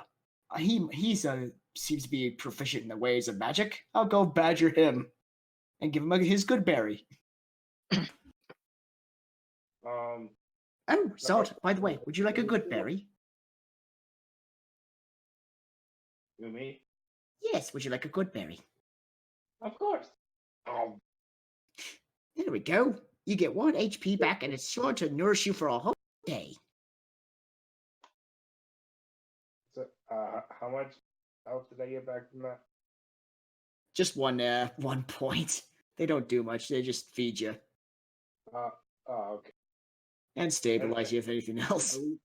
Are we still around all the dead? You are. So you're still in the camp. There's a lot of dead bandits out here, and there's several dead civilians currently. The fires on the tents are, some of them are still going pretty strong. Some of them are kind of fizzling out. You watch as a lot of the civilians have basically taken their horses and their carts and whatever bags they had just loaded up immediately and just taken off already. You see the military Lieutenant. carts are all still there. She Zod, pops her head out of the tent with a bag over her shoulder and says, "Yes, what is it?" What about the prisoners you had? Oh, shoot. Are they still there? No, it looks like they buggered off. First chance they got. It's gonna be so much paperwork. Okay, shit. Well, they weren't, two of them weren't any harm. One of them's dead, as you can see here, and the other... did any of you see a Kenku walking out of here? I'm an assassin. You... what? Yes, you're a Kenku, I get that. You I saw hit him, a though. horse? What? And she's getting confused by. Well, in any case, I don't see him here. He's probably long gone by now. Nothing we can do about it. What's so special about this Kenku? There's been a bit of an issue back at the North Shore, leading some other and they, best I can tell, he's some sort of gang lord or something. He calls himself Crunch, or at least other people call him Crunch. I'm not really sure. Ah, damn it! Yeah, he's gone. So, whatever. What we need to do now, I tell you what, you'll still get your pay, you defended us, but I need you to go get reinforcements or something, or help me get these carts to Eastwatch. Shit. I don't know. Give me a few minutes to recollect myself, alright? She pops Alright. back into the tent. Oi, Sergeant, would you like a good berry? As you're saying that, the crusty old sergeant from before comes running back up from the south and says, "Oh, boy, that's mighty fine of you. I would like a good berry. What sort of berry is this?" Oh, of a magical variety of my own concoction, guaranteed to nourish you for a full day and soothe your ailment. He stares at you blankly. Well, it's still a berry, right? Oh, yes, very much so. Bottoms up, and pops it in his mouth. That's actually pretty good. It's pretty good. Glad to be of assistance, friend. And then, can I look for Icky Bro real quick? Mm-hmm. All right. Icky bro, what are you doing at this time? I'm sitting on the body of the bandit that I magic missiled. Okay. The first one. No, that I daggered. Sorry, that I daggered. And magic missiled. I'm sitting on him, and I'm just like throwing the dagger at his crotch and then picking it up and throwing it back at his crotch, picking it up. Pete? I don't want to talk to him now, but because of what's in that tent, I have to find out. So I'll nervously approach him. Hi, Icky Bro. Having fun, are we? Having fun. Gold. Could I interest you in a good berry and distract you from what you're doing? It's very good. He paused. I pause and pick up the dagger. Having fun. And starts doing it again. Right. I seem to have caught you at a bad time. I'm just gonna go tend to something. I'll be right back. I would like to dig through pockets looking for coin and any notes. All right. The pockets of the two right there are heavily charred. You do notice that the armor on this on the captain is actually very, very nice and still appears to be in perfect condition, even though it was recently flamed. If anything, it looks even fancier than it did before. All right, then I'll put the fancy armor kind of in a pile and just start going through people's pockets, trying to find coins and maybe if there's a note or something. Or okay, as you start looking through the others, they honestly don't have a ton. You know what I'm saying? They don't have a ton. You can tell, you see, going through their pockets, you get quite a bit of small coinage. You end up between all of the dead bandits here, you find a total of 364 silver pieces and 30 copper pieces. You get the sense that they probably were bandits more out of desperation than out of, these are not wealthy bandits except for maybe the captain. not very smart either. On them, they just have a bunch of mundane weapons, poor quality crossbows and scimitars. And All right, so pretty much, I guess I'm going to be dividing up the coinage, and I will be putting the nice armor in Icky Bro's cart. Okay. So I need to do math. While that's going on, I go back to Owen's tent, and can I look for some kind of loose piece of cloth to kind of wrap pendant in? Yeah. So actually, it appears he left his bedroll there. You could probably cut a piece of it off and use that. I'll do exactly that and cover that little pendant into that wrapping and put it in my satchel for safekeeping. As you pull up the bit of cloth, it's actually a very fine linen. It's a blue color, and you are able to wrap the medallion or the pendant up and put it in your pack. Sorry, old friend, feeling bad for tearing up his property that isn't mine, but I have to do what I have to do. Okay.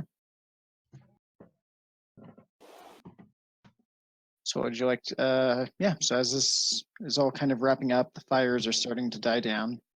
What would you like to do?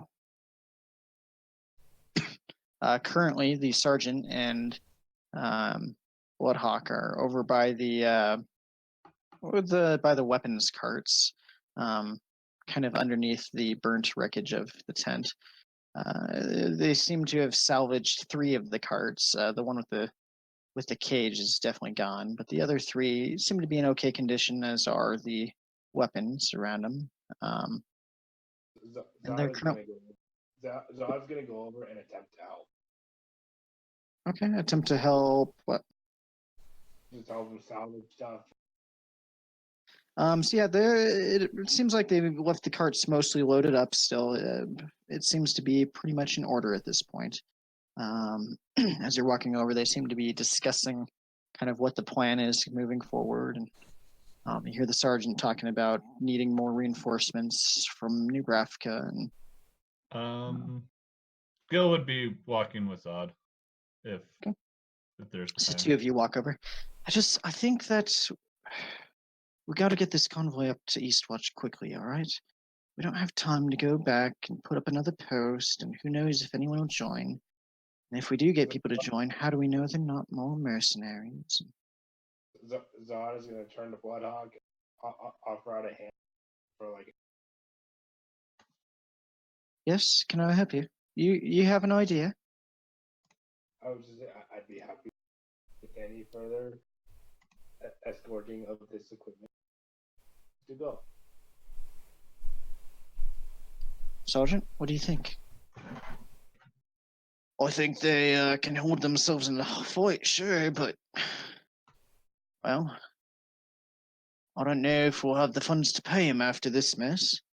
We'll get the funds to pay them. We'll worry about that when we get there. All right, if you say so. All right. Does one of them return that? Return the what? Robert? What? Does one of them what? Oh, I was saying. So Zod offered his hand out for a handshake as like a just trust. Oh. Does one of them return that? She looks at your arm outstretched, and her right arm is still kind of bleeding up at the hinge where it was severed before, and she kind of reaches out with her left hand and offers a fist bump in return. You said her left arm still. Her right arm is still bleeding a little bit. I will go up. Zod will accept. I'll kind of go up to her and I will attempt to cast Cure Wounds on that arm. All right, make your roll.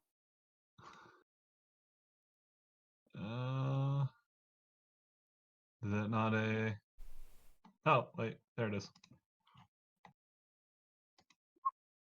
All right, as you reach up and touch the arm, just her face kind of cringes a little bit, and she feels kind of some of the nerves start rearranging themselves and reattaching internally. And you watch as her face grits. And then afterwards, she looks over you and says, "Thank you." And just like people didn't want me on this convoy. You're all right in my book. I've seen stranger things out of Nebraska. Oh, like what? Those two kobolds running around before. You know, they tried to rob that museum. Do you believe that? Wait. Are you talking about the terrorists? Is that what the media's calling them now? Yes, the terrorists were a couple of kobolds that were just trying to steal some art. Did you know that? I think you're pulling my leg. That's what I thought too, until those kobolds wandered into a bar I was in late at night. Anyway, that's a story for another time. Would you and your comrades be willing to accompany us the rest of the way to Eastwatch? I'm more than willing. And the sergeant immediately interrupts and says, "LT, I don't think we can do that. I think we need to head back." All right, would you at least accompany us back to North Shore so we can get some more reinforcements? Well, that's fine by me. All right. Do we have to kill them? She stares at you and she says, "Yes, we do." Reinforcements? Do we have to kill them? Oh, no, good no. Oh, no. No, of course we're not going to kill the reinforcements. They're our reinforcements. Don't worry, little Icky. I'm pretty sure we'll find something else to kill along the way. Yeah. All right. As the rest of you are resting up, the night goes by and the sergeant offers to keep watch while you guys rest up, and he actually seems to be in pretty good condition right now comparatively. As the night goes by, each of you rest up, and the next morning you set out for North Shore. The convoy comes. What's that? We're talking full rest? Full rest. Long Full rest. Someone who can cast spells. These are very important information. All right. And with that, the convoy returns back to North Shore. Boy, Icky, you found some horses. Is there a stable that I might be able to acquire one? He pats, he nods and he pats his cart. I think I got a thing that I can say. I don't know. Nope. Just pats the cart. All right. Well, if you know where it is on our way back to Independence, I'd greatly appreciate seeing where these horses are. See if I can't get myself one myself. That was redundant. All right. Yeah, easy enough. You guys are able to make it back to North Shore. Battered, bruised, sliced up from the fight. You make it back into town, and she holds up her end of the deal and pays you 100 gold each. Each.